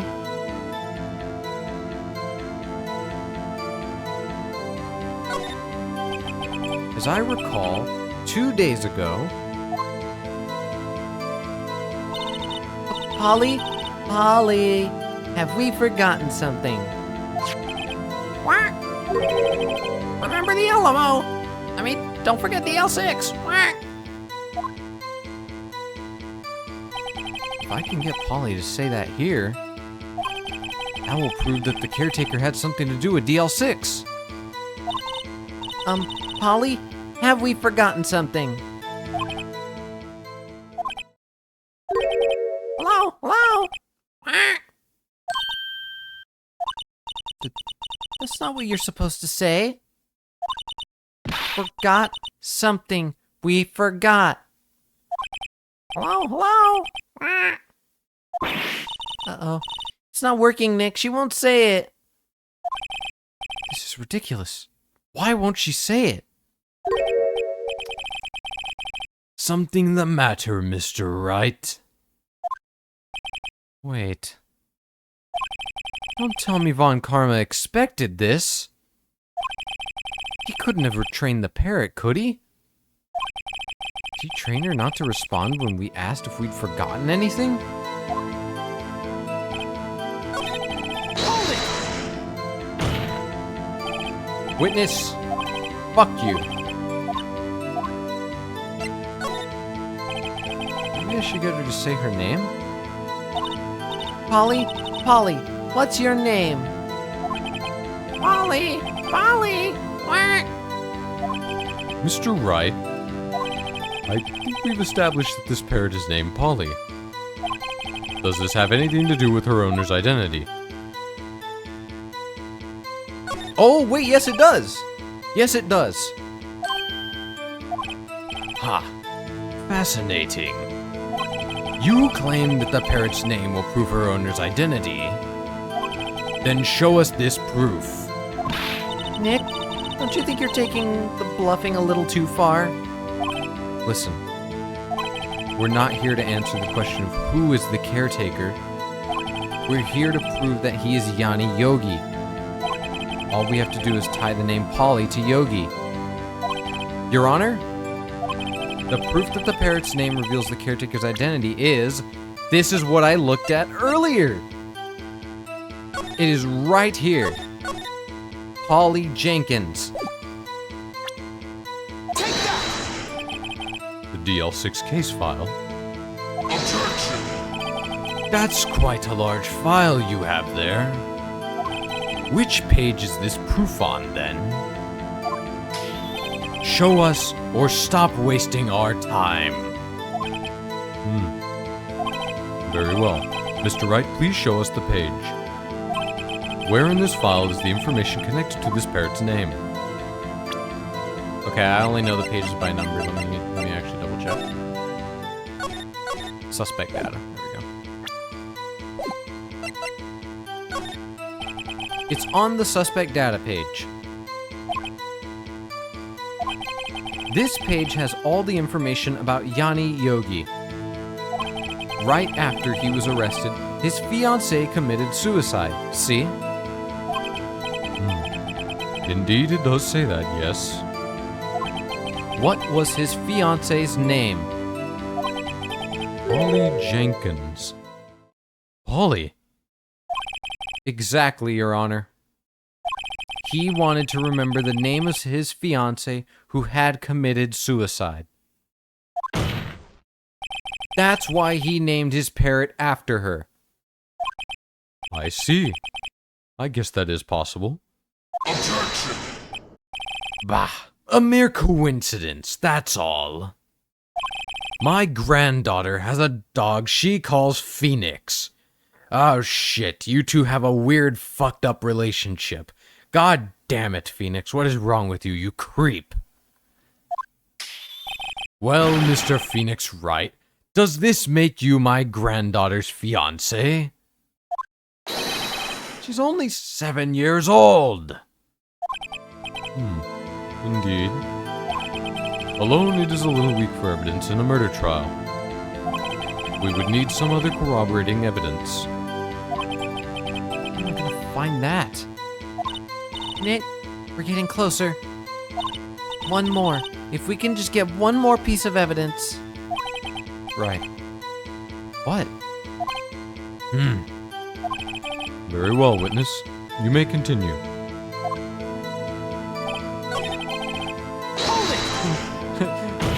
Maya, say the code out loud. Say the code out loud. Come on. Maybe I'll get her to say the number of that safe. Huh? Safe? Why? Let's just try to get her to say anything, okay? Polly, what was the number of the safe in the shack? 1228. 1228. Wait a minute. 12/28, December 28th! Holy shit, wait a minute! Wait a minute, December 28th! Wait a fucking minute! Hold on! Wait! December 28th, 12/28! Holy shit! I didn't even realize that! They've been saying it the whole time! 12/28! Why didn't I pick up on that? Does it say it in any other pages? No. It only says it in the first page. What's the first page? Sorry, case summary. There we go. My, what a reckless parrot. Well, Mr. Wright, you aren't claiming that this number has something to do with the caretaker. Actually, it does. That's why I had her say it. Ha! Ridiculous. How can the number to a safe tell us who the caretaker is? Show us your proof. What could possibly link this number to the caretaker's true identity? Oops, hit the wrong button. Take that! The DL6 case file? What is this obsession you have with that case, freak? Show your badge. Take this, bitch! Mr. Wright, where in this file is something relating to that safe number? It's on the case summary page. The case summary? Specifically, the date on which the DL6 incident occurred. The date of the incident? December 28th. That's today's date. 15 years ago. And the number on that safe is 1228. Ah. He used the date of the DL6 incident as the number for his safe, Your Honor. That's how important that date was to him. I see. It certainly is an interesting coincidence. People often do set their secret numbers to dates. Objection! Bah, this is not tangible proof. I set my ATM card's number to 0001 because I'm number 1. Fuck, I should not have said that in court. God damn it, they're going to steal my money now. Shit. Damn. Maya, why are you looking at me like that? Don't go to the ATM. No! Wait, where's my card? Shit. This has nothing to do with a date. Nothing. Damn, all my money's gone. Shit. I shouldn't have said anything, damn it. Well, I'm going to have to rob a bank after this, whatever. That's enough. You are not number 1, now shut up. I think we've reached a conclusion here. This is a mere coincidence, that's all. Like my money missing from my bank account. It's just a mere coincidence. True, that is a possibility. However, 2 coincidences at the same time seems more like a pattern to me. What are you saying? Summon the caretaker of the boat shop. Immediately.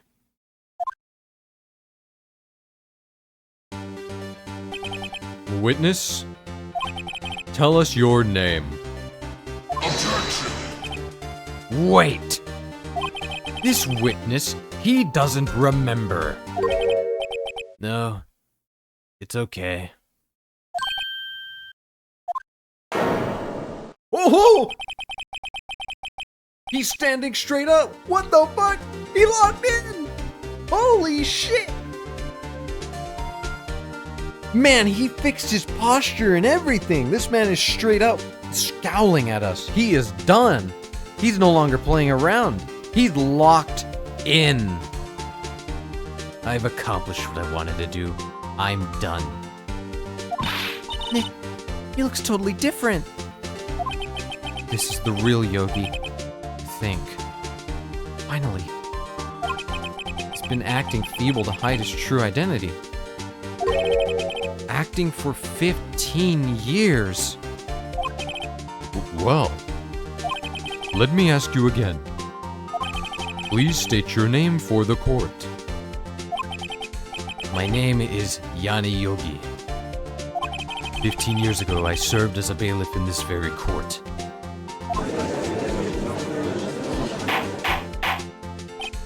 Order, order! Yanni Yogi. So was it you who killed Robert Hammond? And tried to frame Miles Edgeworth for his death? Yes, it was me. I did it. They put me on the witness stand 15 years ago. Robert Hammond. He said I was mentally unsound. He told me it would make me innocent. Get me off the hook. So, I pretended to have brain damage. I was innocent, really. But he didn't believe me. We won the trial. But I lost everything. I lost my job, my fiancé, my social standing. Then this year, 15 years later, a package arrived. It was a letter and a pistol. The plan was written out in careful detail. It was a plan for me to take my revenge on the people who ruined my life. I didn't care who had sent it. I thought this was my chance after 15 years. This was it. Finally, a chance to have my revenge on Robert Hammond and Miles Edgeworth. I have no regrets. Wait a moment. Revenge against Miles Edgeworth? What do you mean?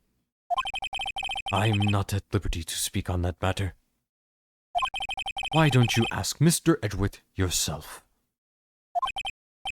Anyway, I admit it. I was the one who killed Robert Hammond.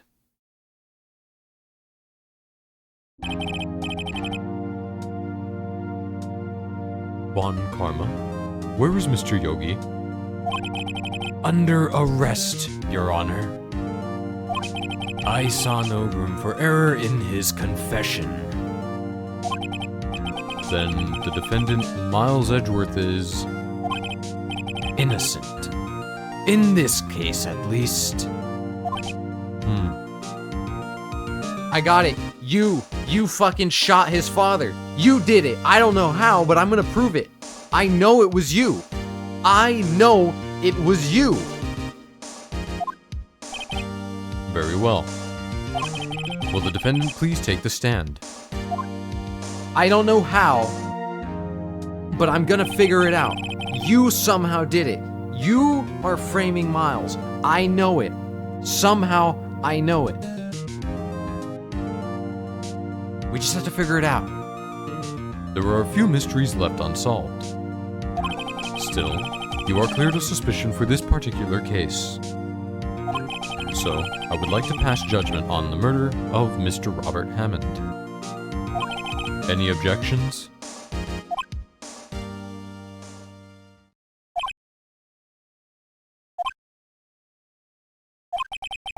I don't believe it. Why isn't Von Karma saying anything? Very well. This court finds the defendant, Mr. Miles Edgeworth, not guilty. Hell yeah. That is all.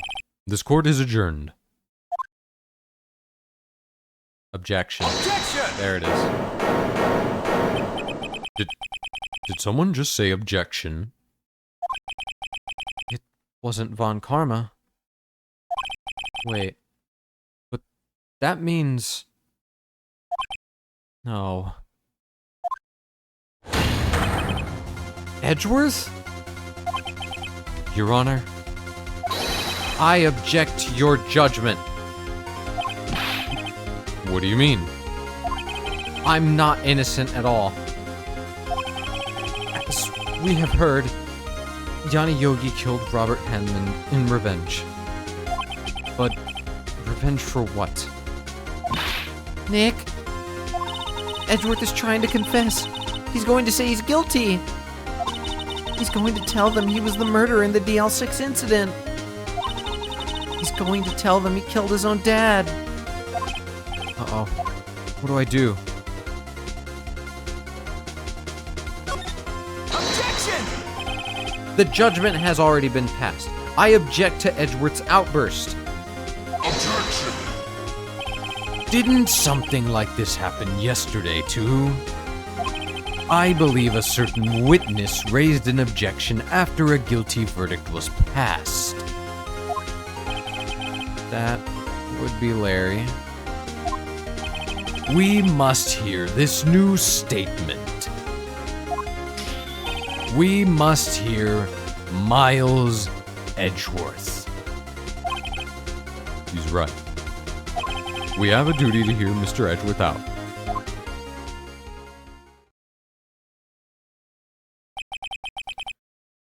For 15 years, I have had a recurring dream. A nightmare. It's only a nightmare.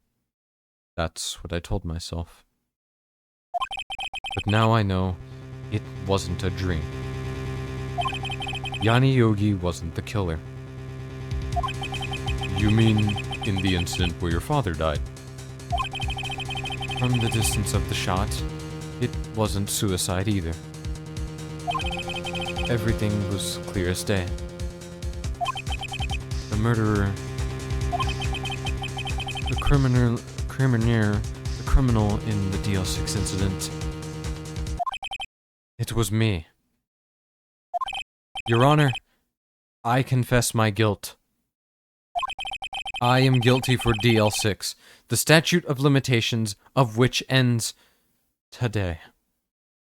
The culprit is me.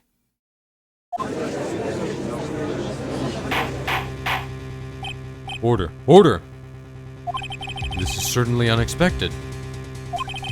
The defendant, declared innocent, is confessing to a different crime. A crime for which the statute of limitations runs out on today. I'm not really sure how I should deal with this. It's obvious.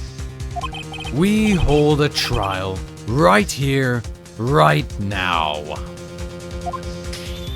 We try this man for his crime of 15 years ago. I think I would like to take a 5-minute recess. During this time, I will consider the appropriate course of action to take. Court is adjourned.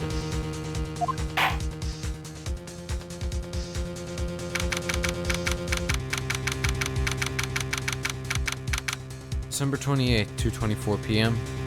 District Court, Defendant Lobby Number 2. I'm sorry, Wright. I've just wasted all of your effort. Mr. Edgeworth, I just don't believe it, sir. I mean, you kill your dad? I didn't want to believe it myself, Detective. But it's the truth. I deserve to be punished. Murder is murder, no matter what the circumstances. This is crazy. Just crazy. Nick, what are you doing? Huh? Oh. I was just reading through the court record once more. I'm getting my case ready. Your case? For what? Huh? Isn't it obvious? I'm gonna prove that Miles Edgeworth is innocent. What are you talking about, pal? He just admitted to it. He confessed that he did it. In court. I'm sorry, Edgeworth. But I don't believe your nightmare. What? It's just a dream. It's not real. The truth is right here in this court record. In any case, tighten your belts. The real fight is just beginning. I'll prove you're innocent. Trust me. Right. I knew that the rest of it was way too easy. Ah, shit. Okay. It's time to lock in. I hope everybody has their seatbelts on. It's gonna get messy.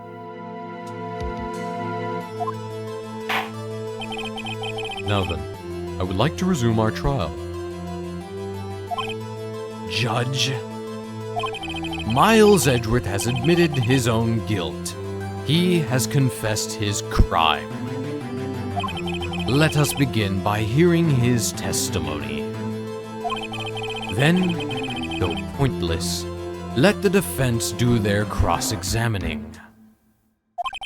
The statute of limitations on the DL6 incident runs out today. Though it's unconventional for me, I'd like to run this one by the book. I see. Does the defense have any objections? No, Your Honor. On karma. You knew this was going to happen from the very beginning, didn't you? Very well. Will Miles Edgeworth take the stand? Okay, it has to have been Von Karma. He did it. I'm on to you, you son of a bitch. I know you did it. But how? Like I said, I'm gonna put in my 2 cents right now. Okay.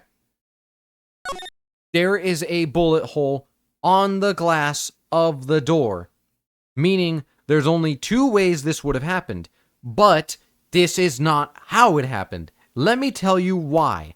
And yes, Wright, I'm as Wright saying this, I will defend my husband with everything I have. The bullet that killed him was lodged in his heart, correct? That means that one theory would be he was standing in front of the door, the bullet went through him, went through the glass. But that did not happen because the bullet got lodged in his heart. However, the gun did fire 2 rounds. But why, if you had already killed him, would you fire a second round through the glass other than to maybe get oxygen?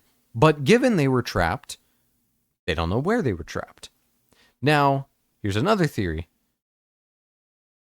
Maybe, just maybe, only 1 bullet was fired.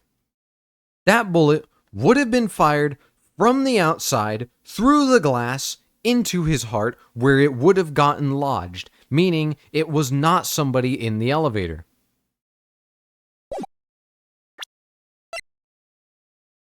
And we still have ballistic markings. Something is fishy, and we're going to find that out.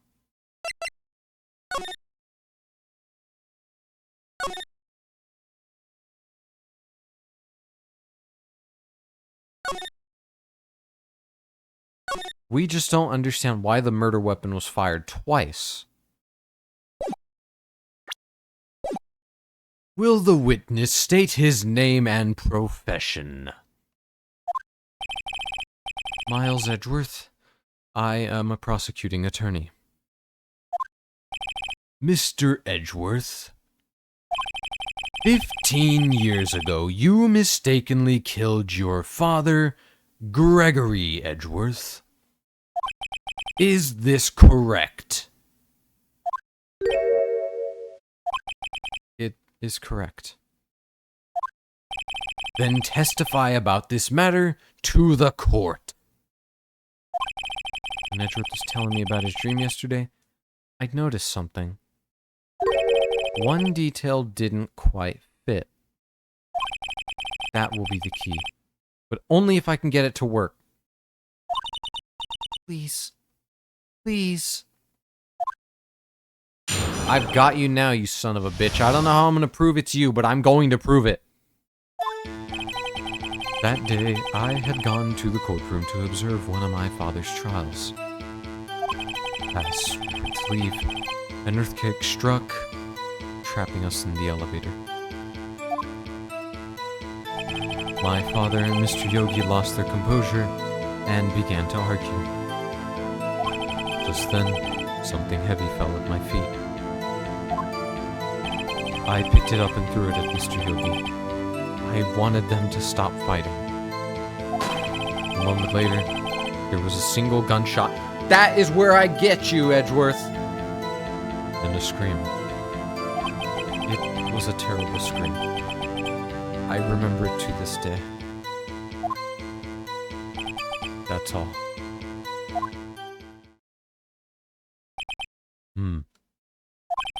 And until now, you thought this memory was a dream? We were stuck in that elevator for 5 hours. The oxygen in the elevator ran out, and I lost my memory of the events. Bah! The same claim Mr. Yogi has made. Very well. Mr. Wright, your cross-examination, please. Yes, Your Honor. I don't even need to press him.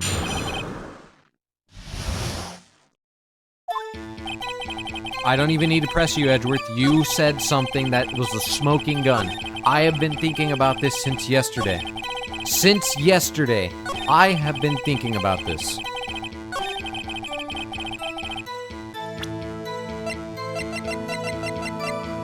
Objection! Are you sure you only heard one gunshot? Yes, I'm sure of that. I heard the shot and the scream. Then everything faded. I was unconscious until the rescuers came. I see. No, Your Honor. Unfortunately, you don't. Look at this file one more time. This plainly contradicts the witness's testimony. Objection! You do enjoy dragging out that file, don't you? Why don't you try dragging a queen? Maybe then you'll be more appealing to me. I don't accept this evidence, unless you can tell us what page it's on. Which page contradicts Miles Edgeworth's testimony? It is the case summary, dipshit. Looks like your luck has ran out. Was it not case summary? Am I fucking stupid? Was it not case summary? Oh shit, sorry. It was victim data. Oops.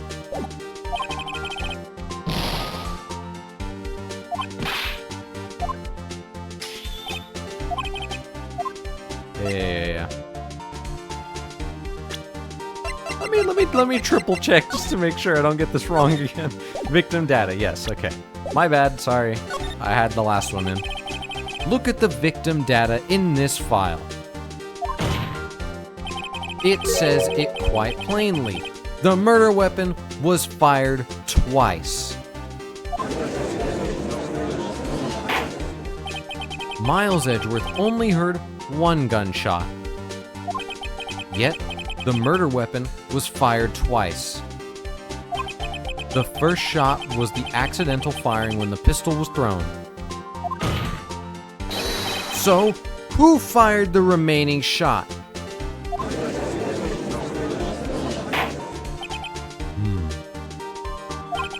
Was there perhaps another shooter who fired that second shot? Objection! Your Honor, as I'm sure you're aware, this incident occurred 15 years ago. The evidence is dated. The pistol did fire twice. However, we do not know when that second shot was fired. It might have been fired the day before the incident. There is no proof that the second shot had anything to do with this incident. What?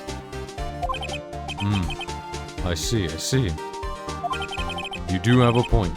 Mr. Wright, the murder weapon was fired twice, as we have heard. One of those shots was fired by the defendant, a boy at the time.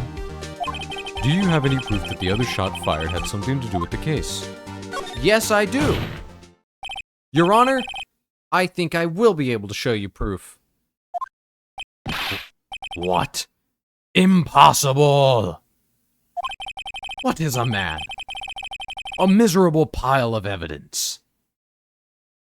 Now, Mr. Von Karma, save your surprise for after you've seen the evidence. Very well, Mr. Wright. Show us your proof. Do you have evidence that the second firing of the pistol is related to this incident? I want you to look at this picture. Take that! Look at this Look at this photograph.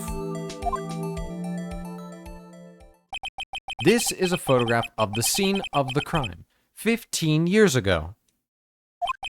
Oh, sorry. Judge is saying this. Oops. I can see that the victim lying there is Gregory Edgeworth. This proves the murder weapon was fired twice at the time of the incident. This photo proves it.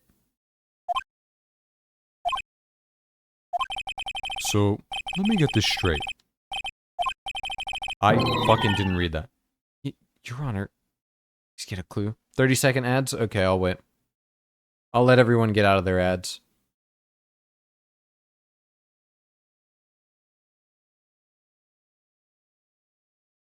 Release me! Release me! Don't worry, I'll let everyone finish their ads.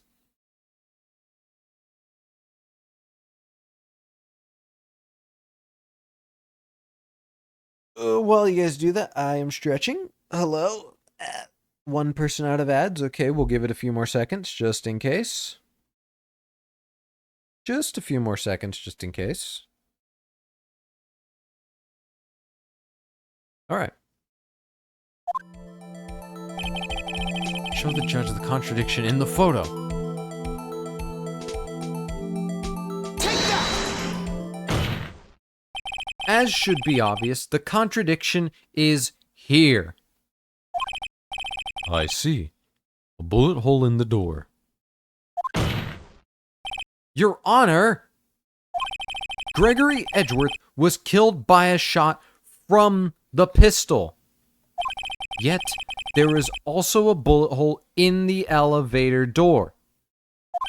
We also know that the murder weapon was fired twice. Thus, someone other than Edgeworth fired that second shot.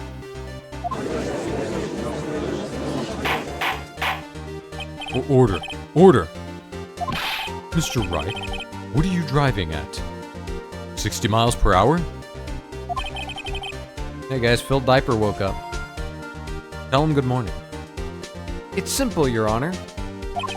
At the time of the incident, 2 shots were fired. One went into Gregory Edgeworth's heart. The other hit the elevator door. Remember that the defendant lost consciousness after the shot he fired rang out. In conclusion, we must agree that the second shot was fired by someone else. Mr. Wright, but who could that someone else be? The murderer, of course. Objection!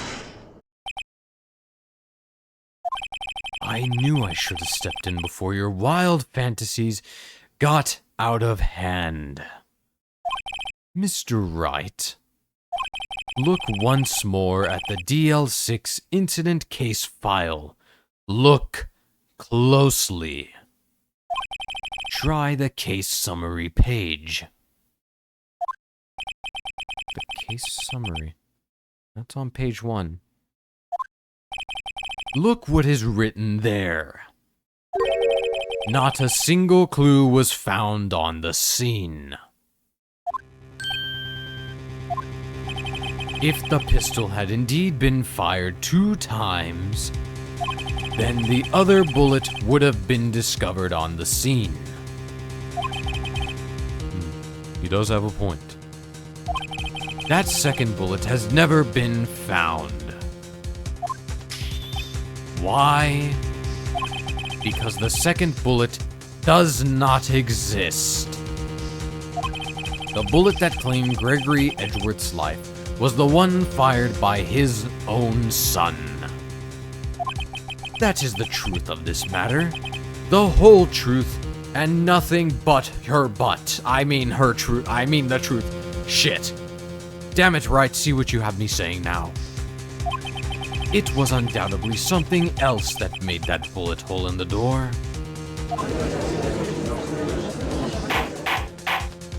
Order. I will have order. Mr. Wright has proven one thing to us quite clearly. That the murder weapon was fired twice at the time of the incident. However, as Mr. Von Karma says, the second bullet was not found. It is highly unlikely that the police merely overlooked this second bullet. So, all we have is the single bullet fired. I'm afraid I have to discount the defense's claim. I praise the judge for his wisdom in this matter. God, how did this happen? I don't believe that the second bullet didn't exist. Was I wrong? Have I been wrong about this whole incident? What are you going to do, Nick? What the fuck are you doing, Nick? Why aren't you raising an objection? Sorry, Maya. What? It looks like I was wrong. Phoenix, stop! Nick? If the second bullet wasn't there, then all my conjectures are for nothing. No. But you said you'd do it, Nick. You said you'd get Edgeworth declared innocent. And it's like Mia said, if someone is truly innocent, there is always a way. I'm sorry. It's just, I saw the photograph. I thought that 2 shots had been fired. I was so certain of it. I thought I'd won. I thought there was another person, someone else who fired the killing shot. But now, I was wrong to think that it could be that simple. This case has stood unresolved for 15 years. Nick. Well, it seems that we have finally cleared up this incident. Only 1 bullet was found at the scene of the crime. That shot was fired by Miles Edgeworth. Precisely. I would like to ask one thing of Miles Edgeworth before passing my verdict. Have you been paying attention to the trial so far? Yes, Your Honor. Do you have any objections? No. No, I do not. So you killed your father, though that was not your intention. Yes, I did. Oh no. He's accepted the guilt. Very well. The statute of limitations on the murder of Gregory Edgeworth runs out today. Therefore, I must pronounce a verdict on the defendant today, right here, Right now. indeed. Does anyone have any objections? I've been here before. It's just like my first day in court. There's so many things I know I should be saying. My mind's gone blank. I can't find the words. Mr. Wright, I have an objection. Objection! Your Honor, I object.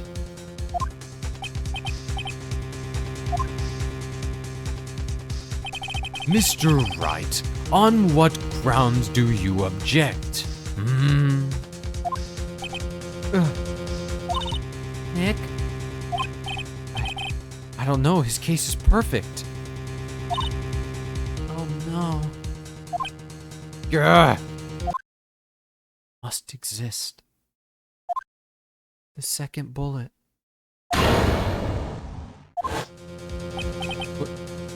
What? What did you just say? Nothing. The second bullet must exist. We have the second bullet, Phoenix! But where? Someone took it. it seems waiting is not going to produce us any answers from Mr. Wright. Wait, Your Honor. Hmm?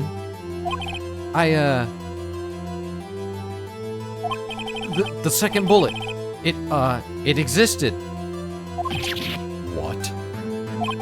But we've just heard proof that it did not exist. I realize that, Your Honor. With the grasping here. It's just someone took it from the scene of the crime. That's what happened. But who? The murderer.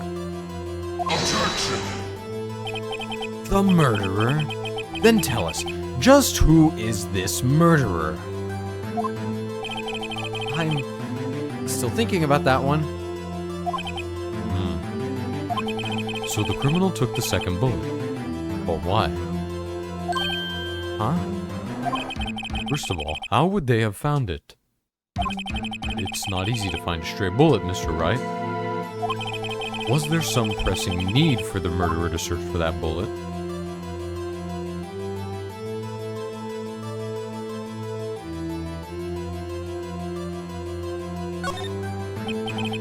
Of course there was a need. That's why they took it. Bah, what possible reason could they have had? Well, the reason the murderer took the bullet away from the scene with them is...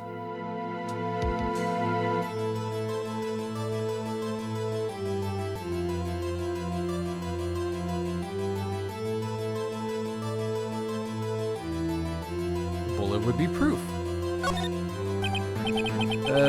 Maybe they thought that the bullet would be used as proof. Proof? It was a special bullet, so they took it with them. What the fuck are you talking about? If that was the case, then they should have taken the bullet from inside Gregory as well. Huh? Why would they only take one of the two shots fired? Oh, right. Mr. Wright, have you really thought this through, dipshit? Okay, so it's gonna be the cautious one. I kind of thought they would have went. I thought they kind of would have went together.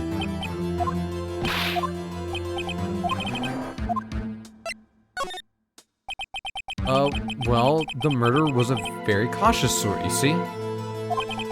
That's why the murderer had to search for that bullet. If that was the case, then they should have taken the bullet from inside Gregory as well.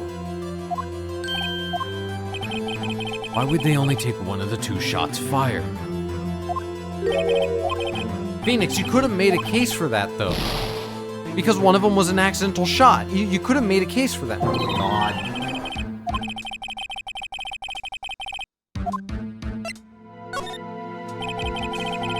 Why would the murderer have spent the time to look for that stray bullet? I haven't got a clue. What's wrong, Mr. Wright?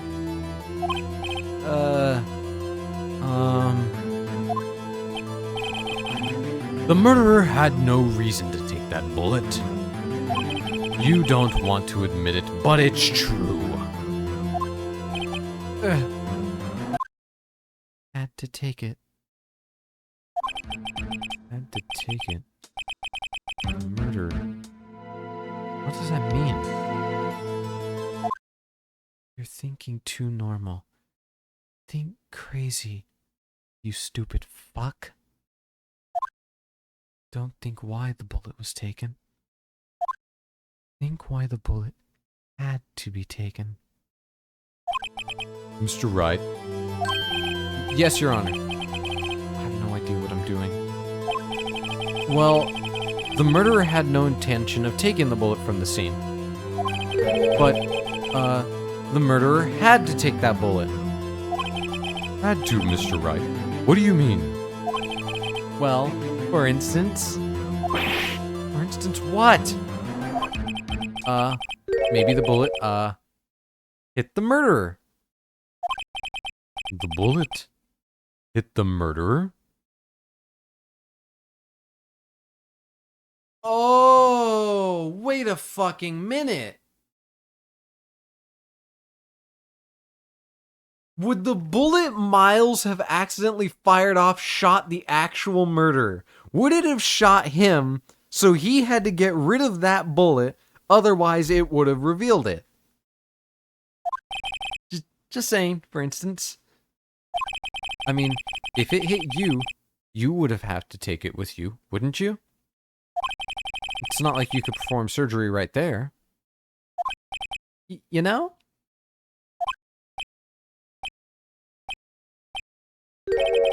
Wait a second.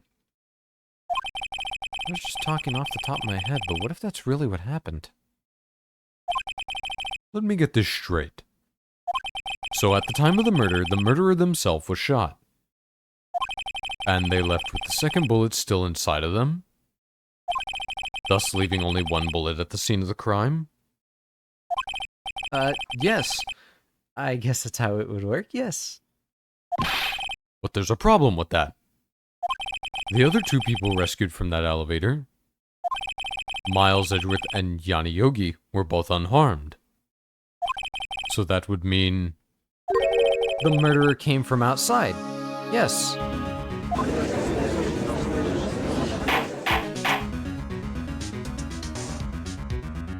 The two men fight inside the elevator. Trying to stop them, the boy picks up the pistol at his feet and throws it. The pistol discharges and the bullet goes through the elevator door and hits the murderer outside. The boy loses consciousness. Then the murderer opens the elevator door and sees the men inside.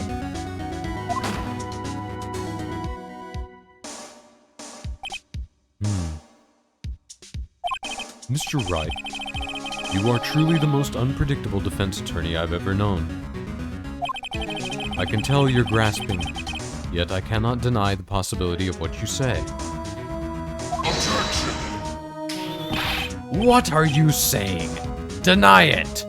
Deny it! No one involved with the incident was wounded. There was no murderer. No one was wounded at the time of the incident. He's right. I can't think of anyone. Hey, Nick? Huh? I just thought of something really crazy.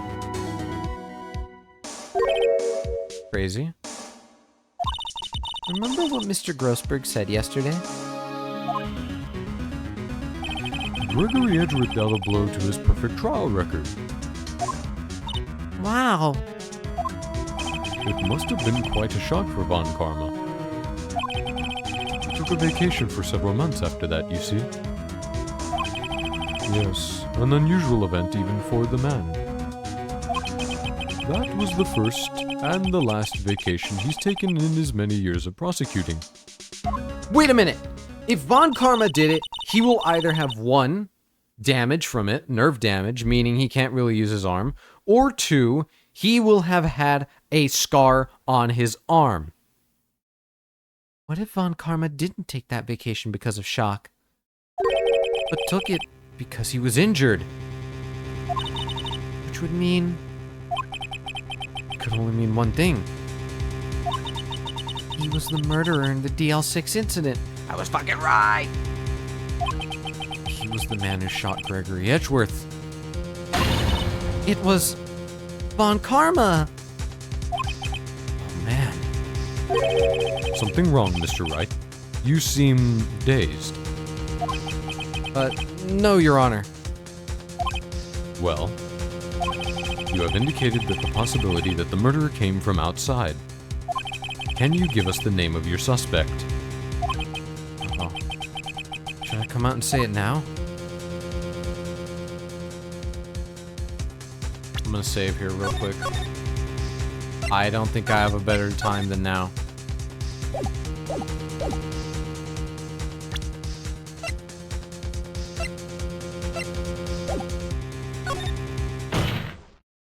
Your Honor, there is a suspect. One lone suspect. Well, this is certainly interesting news. Very well, Mr. Wright. Who is your suspect?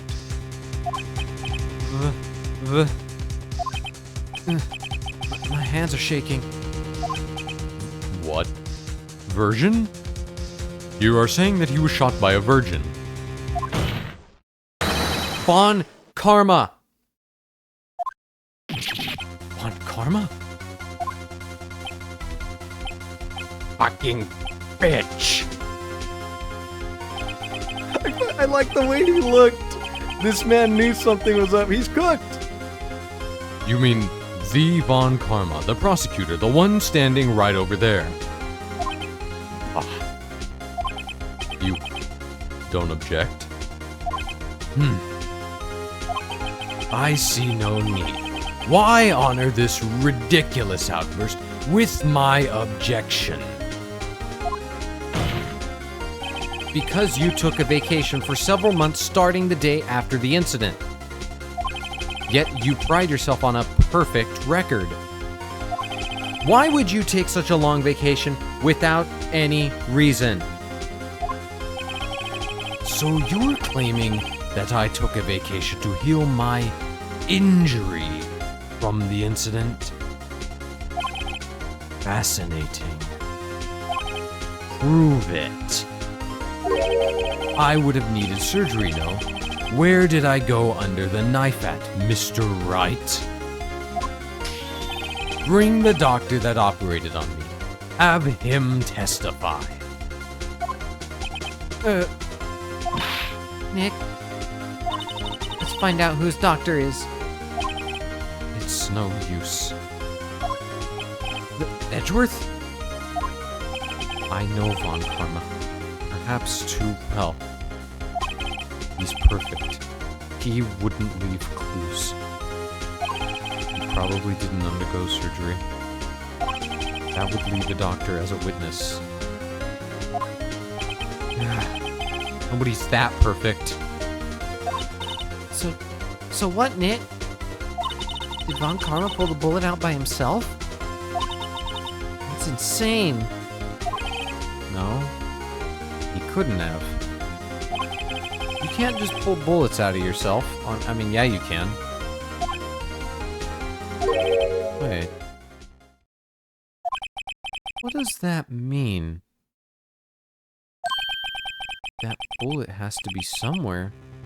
But where? Well, Mr. Wright, can you produce evidence to prove that I was shot? Take an extra tick of damage if you do it yourself. Yeah, but he could have also left it in like Venom Snake, but no.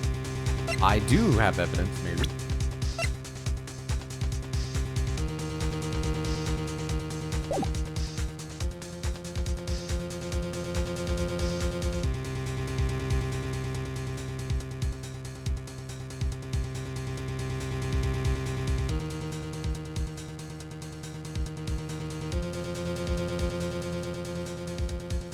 Do you notice that he doesn't use his right arm? Do you notice, okay, in the little flashback sequence we saw them get shot in the right shoulder. Do you notice he doesn't use his right arm? He only uses his left arm. Have you picked up on that? I might be grasping for straws here, but he only uses his left arm. He does not use his right. I got you now, you son of a bitch. I would say it's impossible. I'm gonna save right now, just in case. I'm not running low just yet, but it would be impossible to find the doctor who operated on Von Karma now, even if Von Karma did undergo surgery. It seems you have finally come to your senses. You've realized the truth. You can't prove something that didn't happen. Nick, the court record. There must be something. Court record? What could be in there? Yeah, there's no time. I'd better think on it as I go. Alright, Von Karma. I'll prove it. And I'll even use evidence. I know how you like it so much. What? The evidence that proves Von Karma was shot is, would it be this bullet?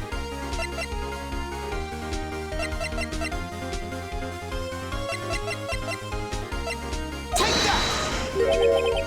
What exactly is that? Sorry. Judge, if you would. Right. Penalty. Okay, it's not that bullet. I don't like having just one. I don't like having just one. What the fuck is it? Mia, what are you going on about?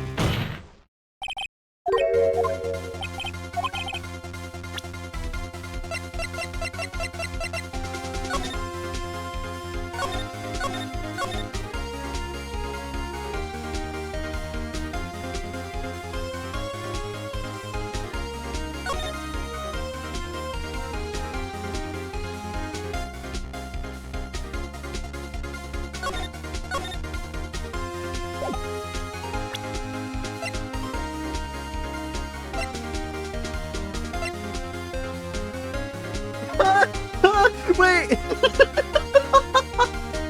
Wait. What if we use the metal detector in his body to find the fucking bullet? Wait. Wait. I kind of want to try that.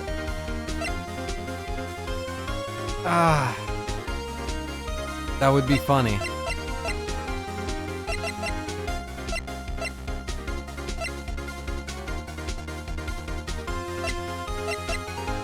Take that! Von Karma. Oh my god!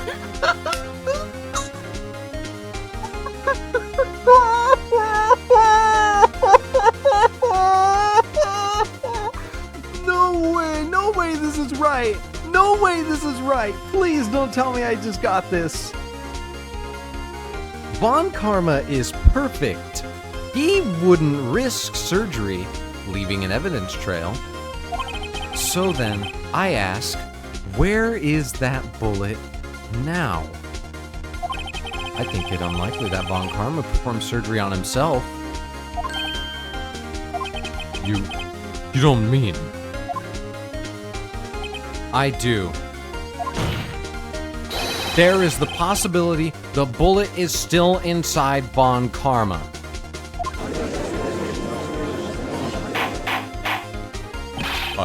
Is that even possible? For all these years? Well, there's one way to find out. We could use this metal detector. Well, Von Karma? I'm going to run this over you and see what we find. I refuse. You refuse? But refusing this means... you acknowledge that the bullet is still inside you.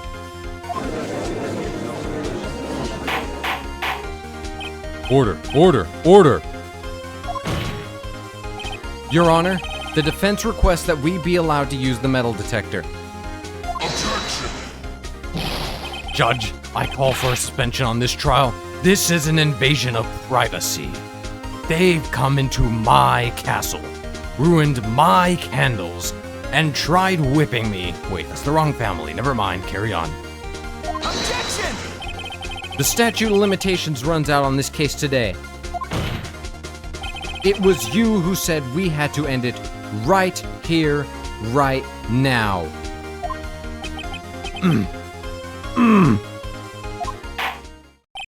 Enough.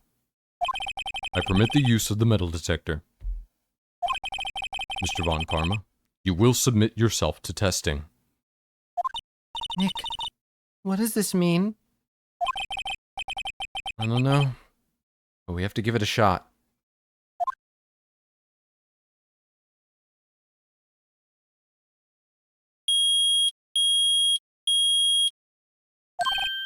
Reacted. Something's inside his right shoulder. Bullet. Mr. Von Karma? You. It was you. I was afraid this would happen. And so I remained silent. Indeed, there is a bullet in my shoulder. However, it has nothing to do with this incident. What? What are you, a Vietnam vet? I was shot in the shoulder long before the DL6 incident. I claim that the bullet in my shoulder has no relation to DL6. But Mr. Von Karma, can you prove that? Prove? I have no obligation to prove anything. It is Mr. Wright who must prove something here, not I. Mr. Wright? Well, can you prove it? Can you prove that the bullet in Von Karma's shoulder was from DL6? Of course he can't. You don't have any of the DL6 evidence. Oh, fuck yeah, I do, baby. That's because you took it out of the records room yesterday. With no proof, you cannot convict me of any crime. So sorry, Mr. Wright. No. I'm the one who's sorry, Mr. Von Karma. What is a man? You were close. One day away from freedom. But you see, I have proof. What? What is a man? What a miserable pile of secrets. Who would have thought you would dig your own grave trying to convict Edgeworth? I can link that bullet in your shoulder to the DL6 incident. And here's my final proof. That's a bullet? Where did you get that? This is the bullet used in the DL6 incident.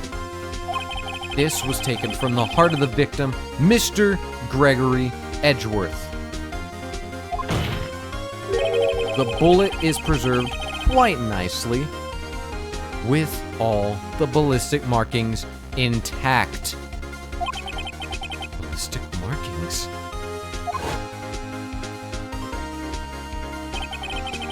You may recall the term. It came up in the first trial 2 days ago.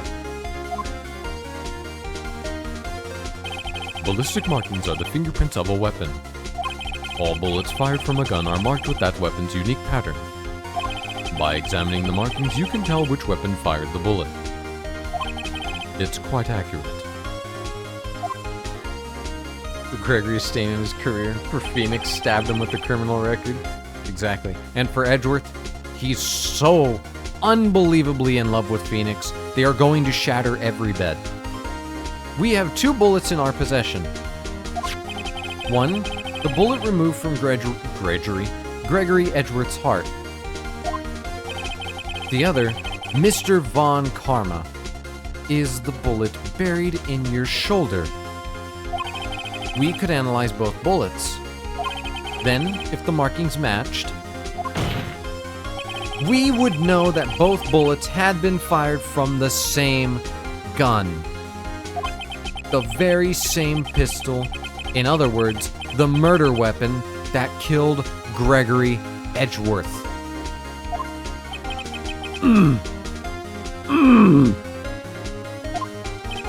Mr. Von Karma, you will let us remove the bullet from your shoulder. Then we'll compare the ballistic markings to those on this bullet. And solve this case once and for all. Well, Mr. Von Karma? A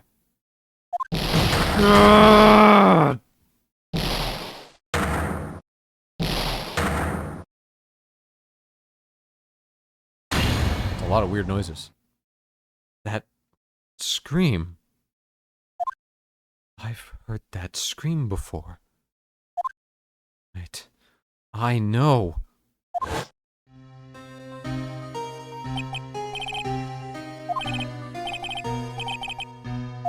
We go through this scene again. Get away! Get away from my father! It's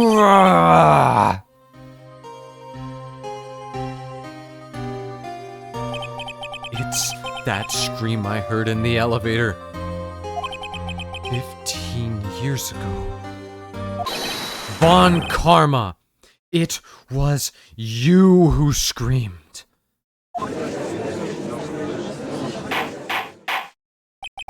Mr. Von Karma?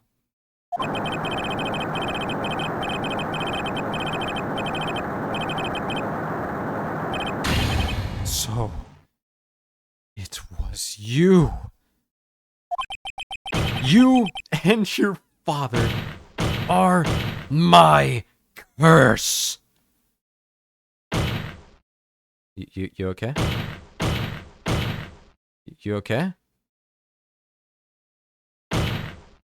Who's there? You and your father are a curse of darkness. Your father shamed me with a penalty on my record. And you left a scar on my shoulder that would never fade. I'll bury you. I'll bury you with my bare hands.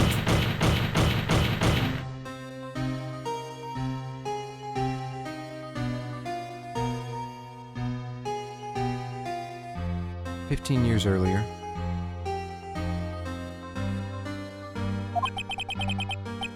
Chief Prosecutor, I am sorry. On Karma, it's not like you to make this kind of error. I never would have thought that Edgeworth would be the one to catch you. I was careless. I'm sorry, but you will have to be penalized. I've covered for you in the past, but not this time.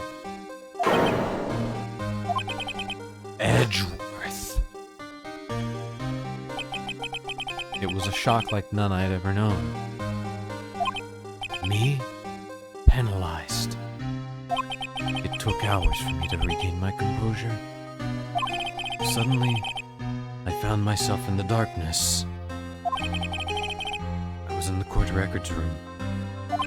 I must have wandered in there without thinking where I was going. The room was pitch black. The lights must have gone out. I went out into the hall and felt my way to the elevator. I pressed the button, but nothing happened. Then, there was a noise. I was in pain. A horrible, burning pain in my shoulder. Just then, the lights came back on. The elevator door opened before my eyes.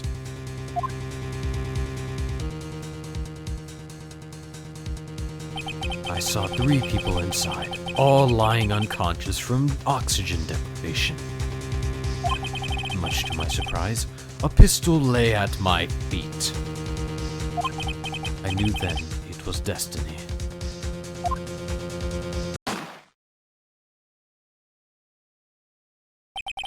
In his last moments, Gregory Edgeworth was still unconscious. He died, never knowing who had shot him. Later, he spoke through a medium, blaming Mr. Yogi. He was fooled.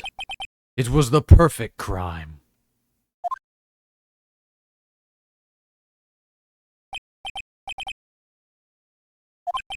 Who would have thought another man would have come to open that elevator door?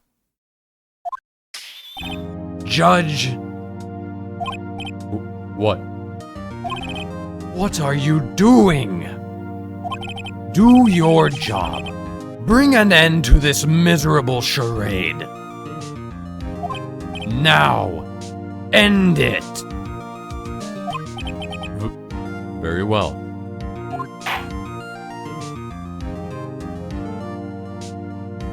It appears that we have come a very long way to end of this maze, whatever, fuck you. 15 years later, Mr. Miles Edgeworth Yes, Your Honor. You were innocent. You are innocent. As you said, it was all a nightmare. Yes, Your Honor. This court finds the defendant, Mr. Miles Edgeworth, not guilty.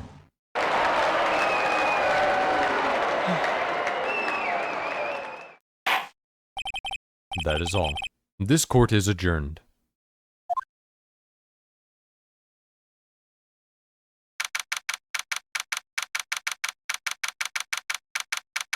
December 28th, 5:38 p.m. District Court, Defendant Lobby Number 2. My ass is free. What happened? Everything happened. Nick! Nick! We did it! Did you see his face? Von Karma looked even paler than usual. He's pretending to be all cool, but inside you crushed him, Nick. Crushed! I gotta say, I'm impressed. It was pretty close, though. I was sure we had it. I know. I was on the verge of tears the whole time myself. But now, it's all just a good memory. So it's finally over, Edgeworth. Right. Yeah.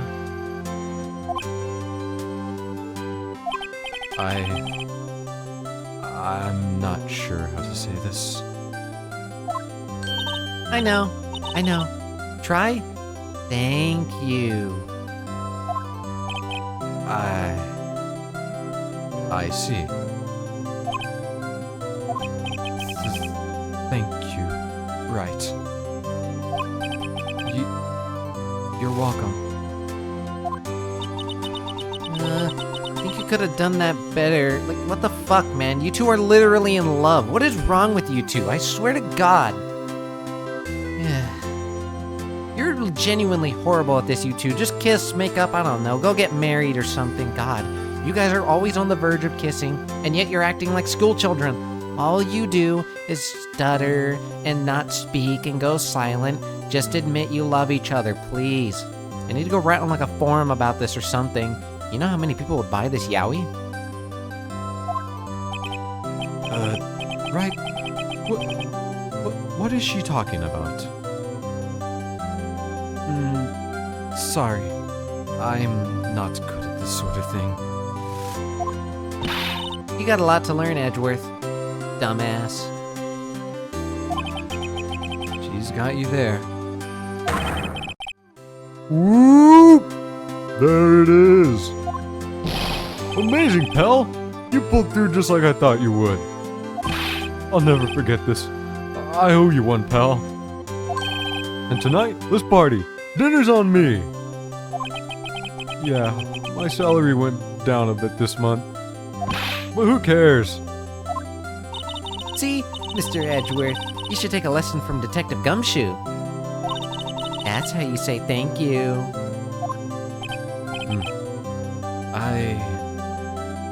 I see. Whoop!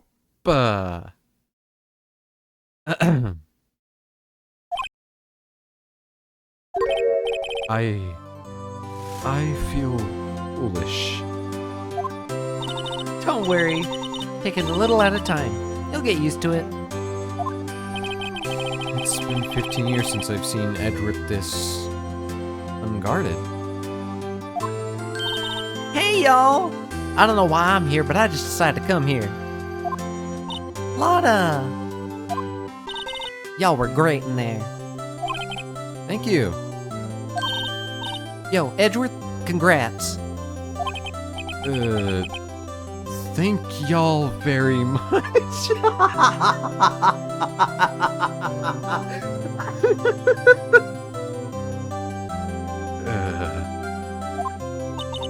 I knew you were innocent from the start, of course. Just look at you. You wouldn't stick your hand in the cookie jar even if there wasn't one that, fuck you, I don't know, whatever. were the witness on the first day of the trial, weren't you? Yeah, well, let bygones be bygones, eh? Speaking of which, what are you gonna do now, Lotta?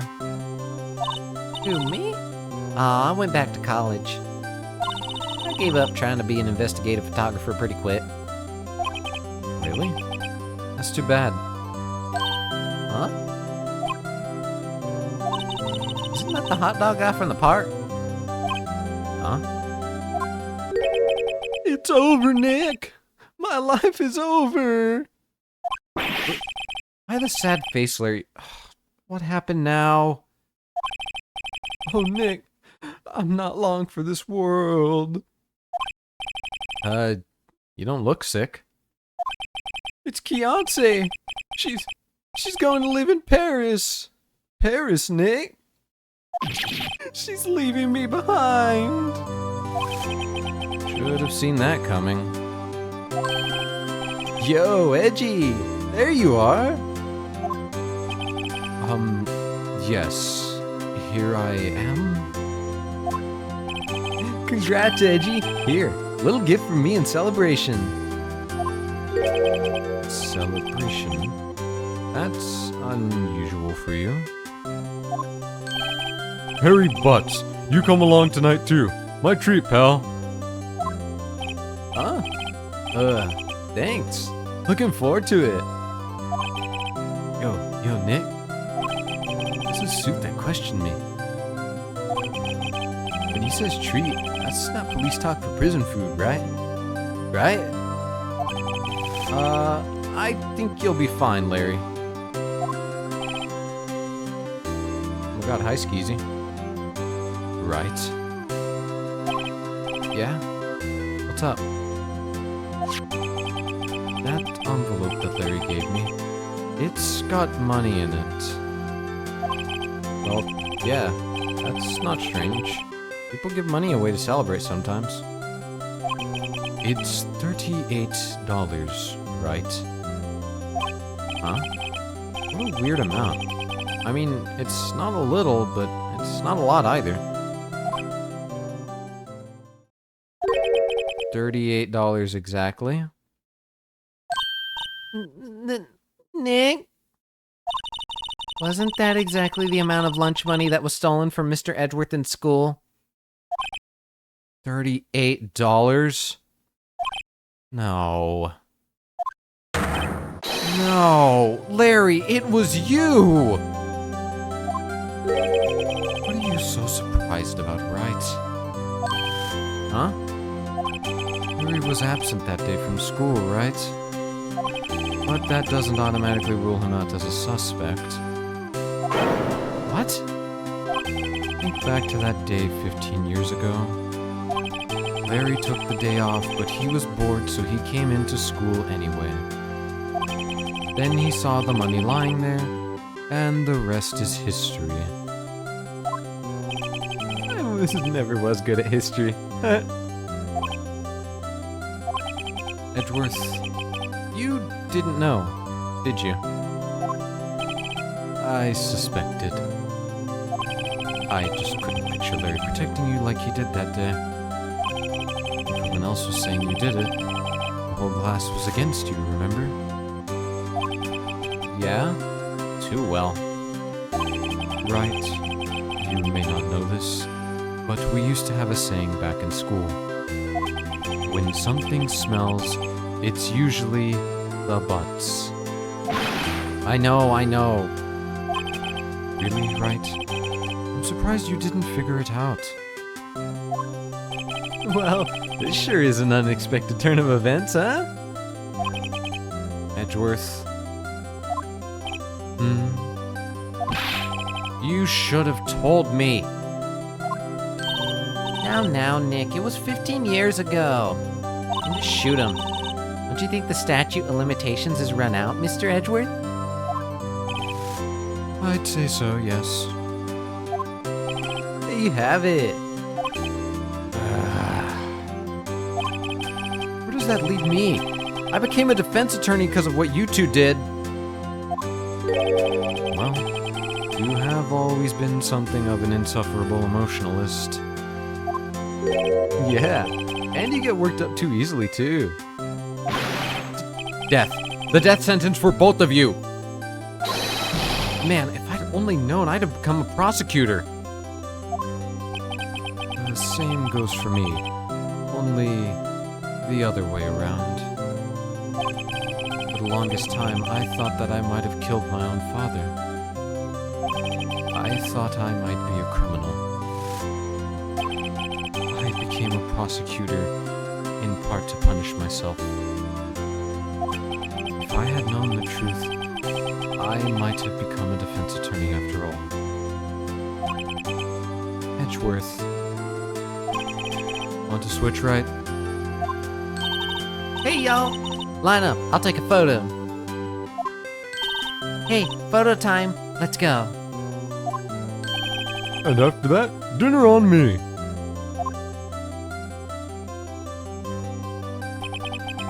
Detective Gumshoe took us out on the town that night. We celebrated Edgeworth's newfound freedom, even though Edgeworth himself was still in detention.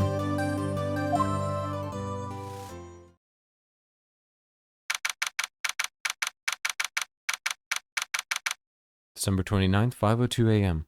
Wright and Co. Law offices.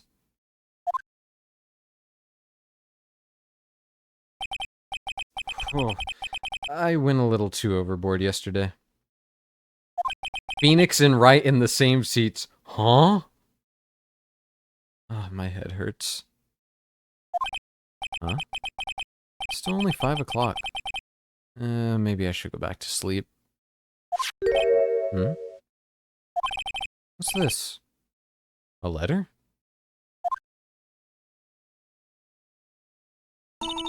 Good morning, Nick. You were really impressive yesterday. Seeing you, it made me think about what I'm doing here. I'm a spirit medium, in training, of course. I wanted to help Mr. Edgeworth, too. I wanted to help you, but I couldn't. I was useless. So I've decided to go back to my training. I'll become a full-fledged spirit medium, for starters. I couldn't say it to your face, so I left this letter.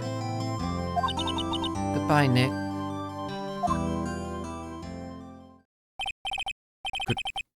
Goodbye? Oh, what time is it? Gah! The first trains for the mountains have already left. To the station. Oh, to the station!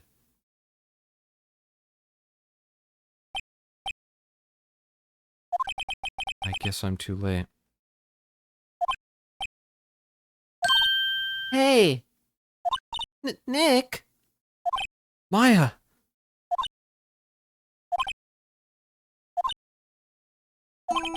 So, you're leaving? Yeah. It's hard being a spirit medium who can't talk to spirits. And I think you'll do fine without me, Nick. Be good, okay?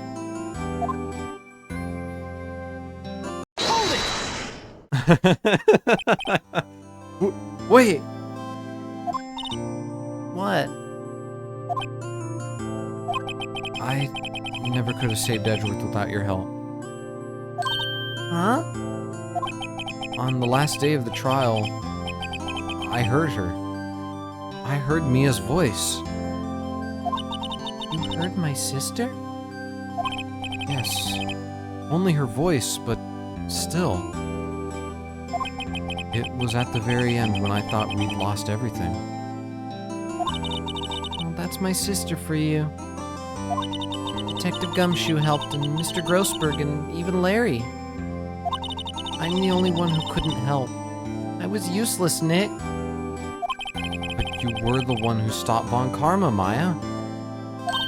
Huh? I didn't do anything. All I did was wander around in a daze. Sorry, but I have evidence that you helped. Evidence?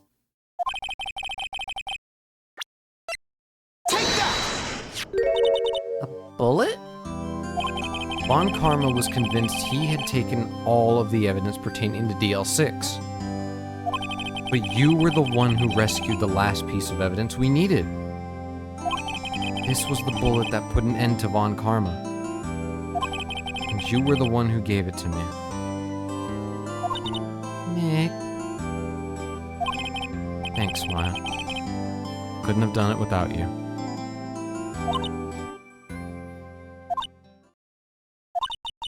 I'll be back soon. Huh? I'm going to complete my training and come back. Okay. I'll be waiting. Of course you will. You can't run that office by yourself. You're hopeless. I don't know about that. So, this is it. See you soon, Maya.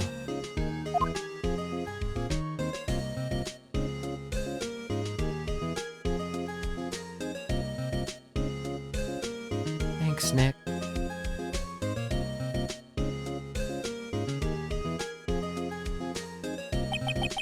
And so my story ends. Time to turn a new page. And say goodbye to the novice defense attorney that I once was. Now, a new story begins. With the same old crazy cast of characters. Ha! Do you think you've graduated yet, amateur? Mr. Wright, perhaps you'd like to rethink that claim. Yes, Your Honor. Uh-oh, I got a bad feeling about this. Objection!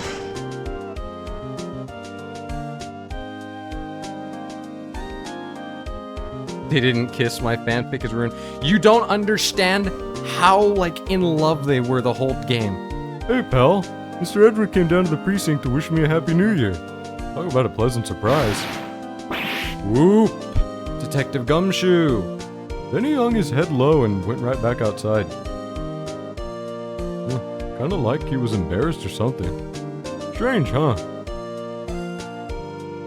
Believe me, they were kissing in their head the entire time. I guarantee you in the future games they're gonna be married and have adopted kids. I guarantee you, 100%. I don't doubt it for even a second. Huh? Nick? Nah, I haven't seen him lately. Who, me? I've been working at a cheese shop. Okay, I can't keep up with it. They speak way too quick. I'll just have to let it go.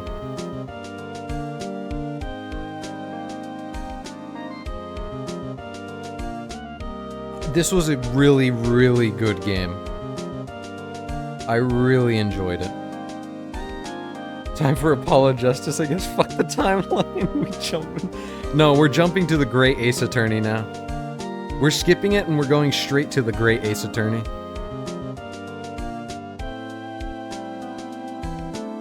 This was great though. This was genuinely a great game. I'm definitely curious to see what the later games introduce, given I know they expanded on a lot of systems, so... Actually, from what I was told, this game, the bonus case, actually does expand on it, so... I guess we're gonna see. There's a lot of questions I do have, but I think I'll save them for another yapping session, or I might talk about it in the server. I'm gonna be honest, I'm gonna keep it short. After the credits, I am ending early. I destroyed my voice doing the angry Von Karma. I had to mute because I started I destroyed my vocal cords because I was doing it really rough and trying to do it as loud as I could, and I'm not used to that. So I don't know if it was heard. When I did Maya's voice, it was kind of clear to hear. I was starting to struggle to do Maya's voice. I destroyed my vocal cords. It was horrid.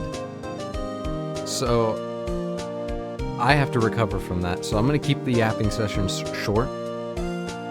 And I'm going to say, I love this. And we're not done just yet. We will be doing the bonus case later in the week. And I'm very much looking forward to that. I'm looking forward to the future games too. I really want to see new characters be introduced and I want to see new storylines. I do have plans for voice actors for the later ones, specifically the third game, and maybe onwards. I think I might do it for the finale of every trilogy. I think for the finale of every trilogy, I will have voice actors along with me. So we will see. For the second game, I might have some, but for the third game, I'm definitely gonna have a couple extra people besides just me. That way we can have some variation and some quality. But those are goals, and goals will be met eventually. For now, get to enjoy this. And thank you everybody for watching. And thank you Skeezy for the 1,000 bits. Thanks Skeezy, I appreciate it. What a way to end it off. What a nice little send-off. On top of that, thanks everyone for coming through and watching. I always appreciate it. I'm glad we got to do the ending together. Even if I got lost for a little while, I'm still glad we got to do this. I feel bad that Grunt has to always kind of miss these. I'm hoping he'll get to be here for the rest of them. And same goes for everyone else.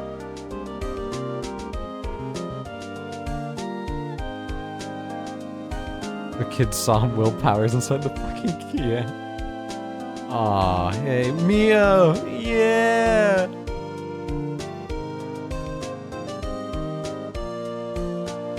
Fuck. Hold it!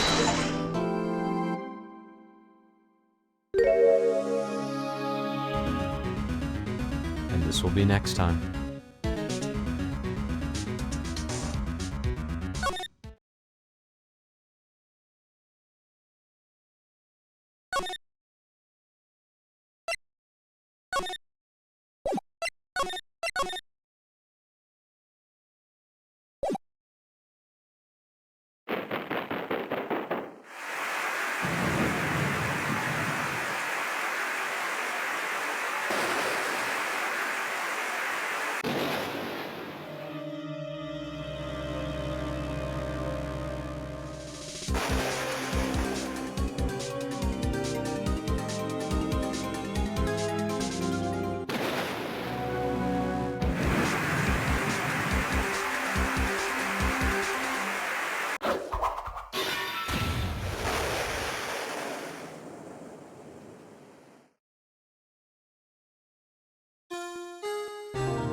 And that will be next time.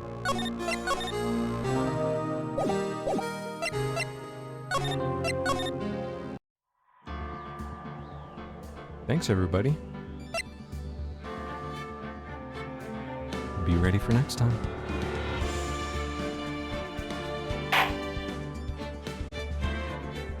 Bye-bye.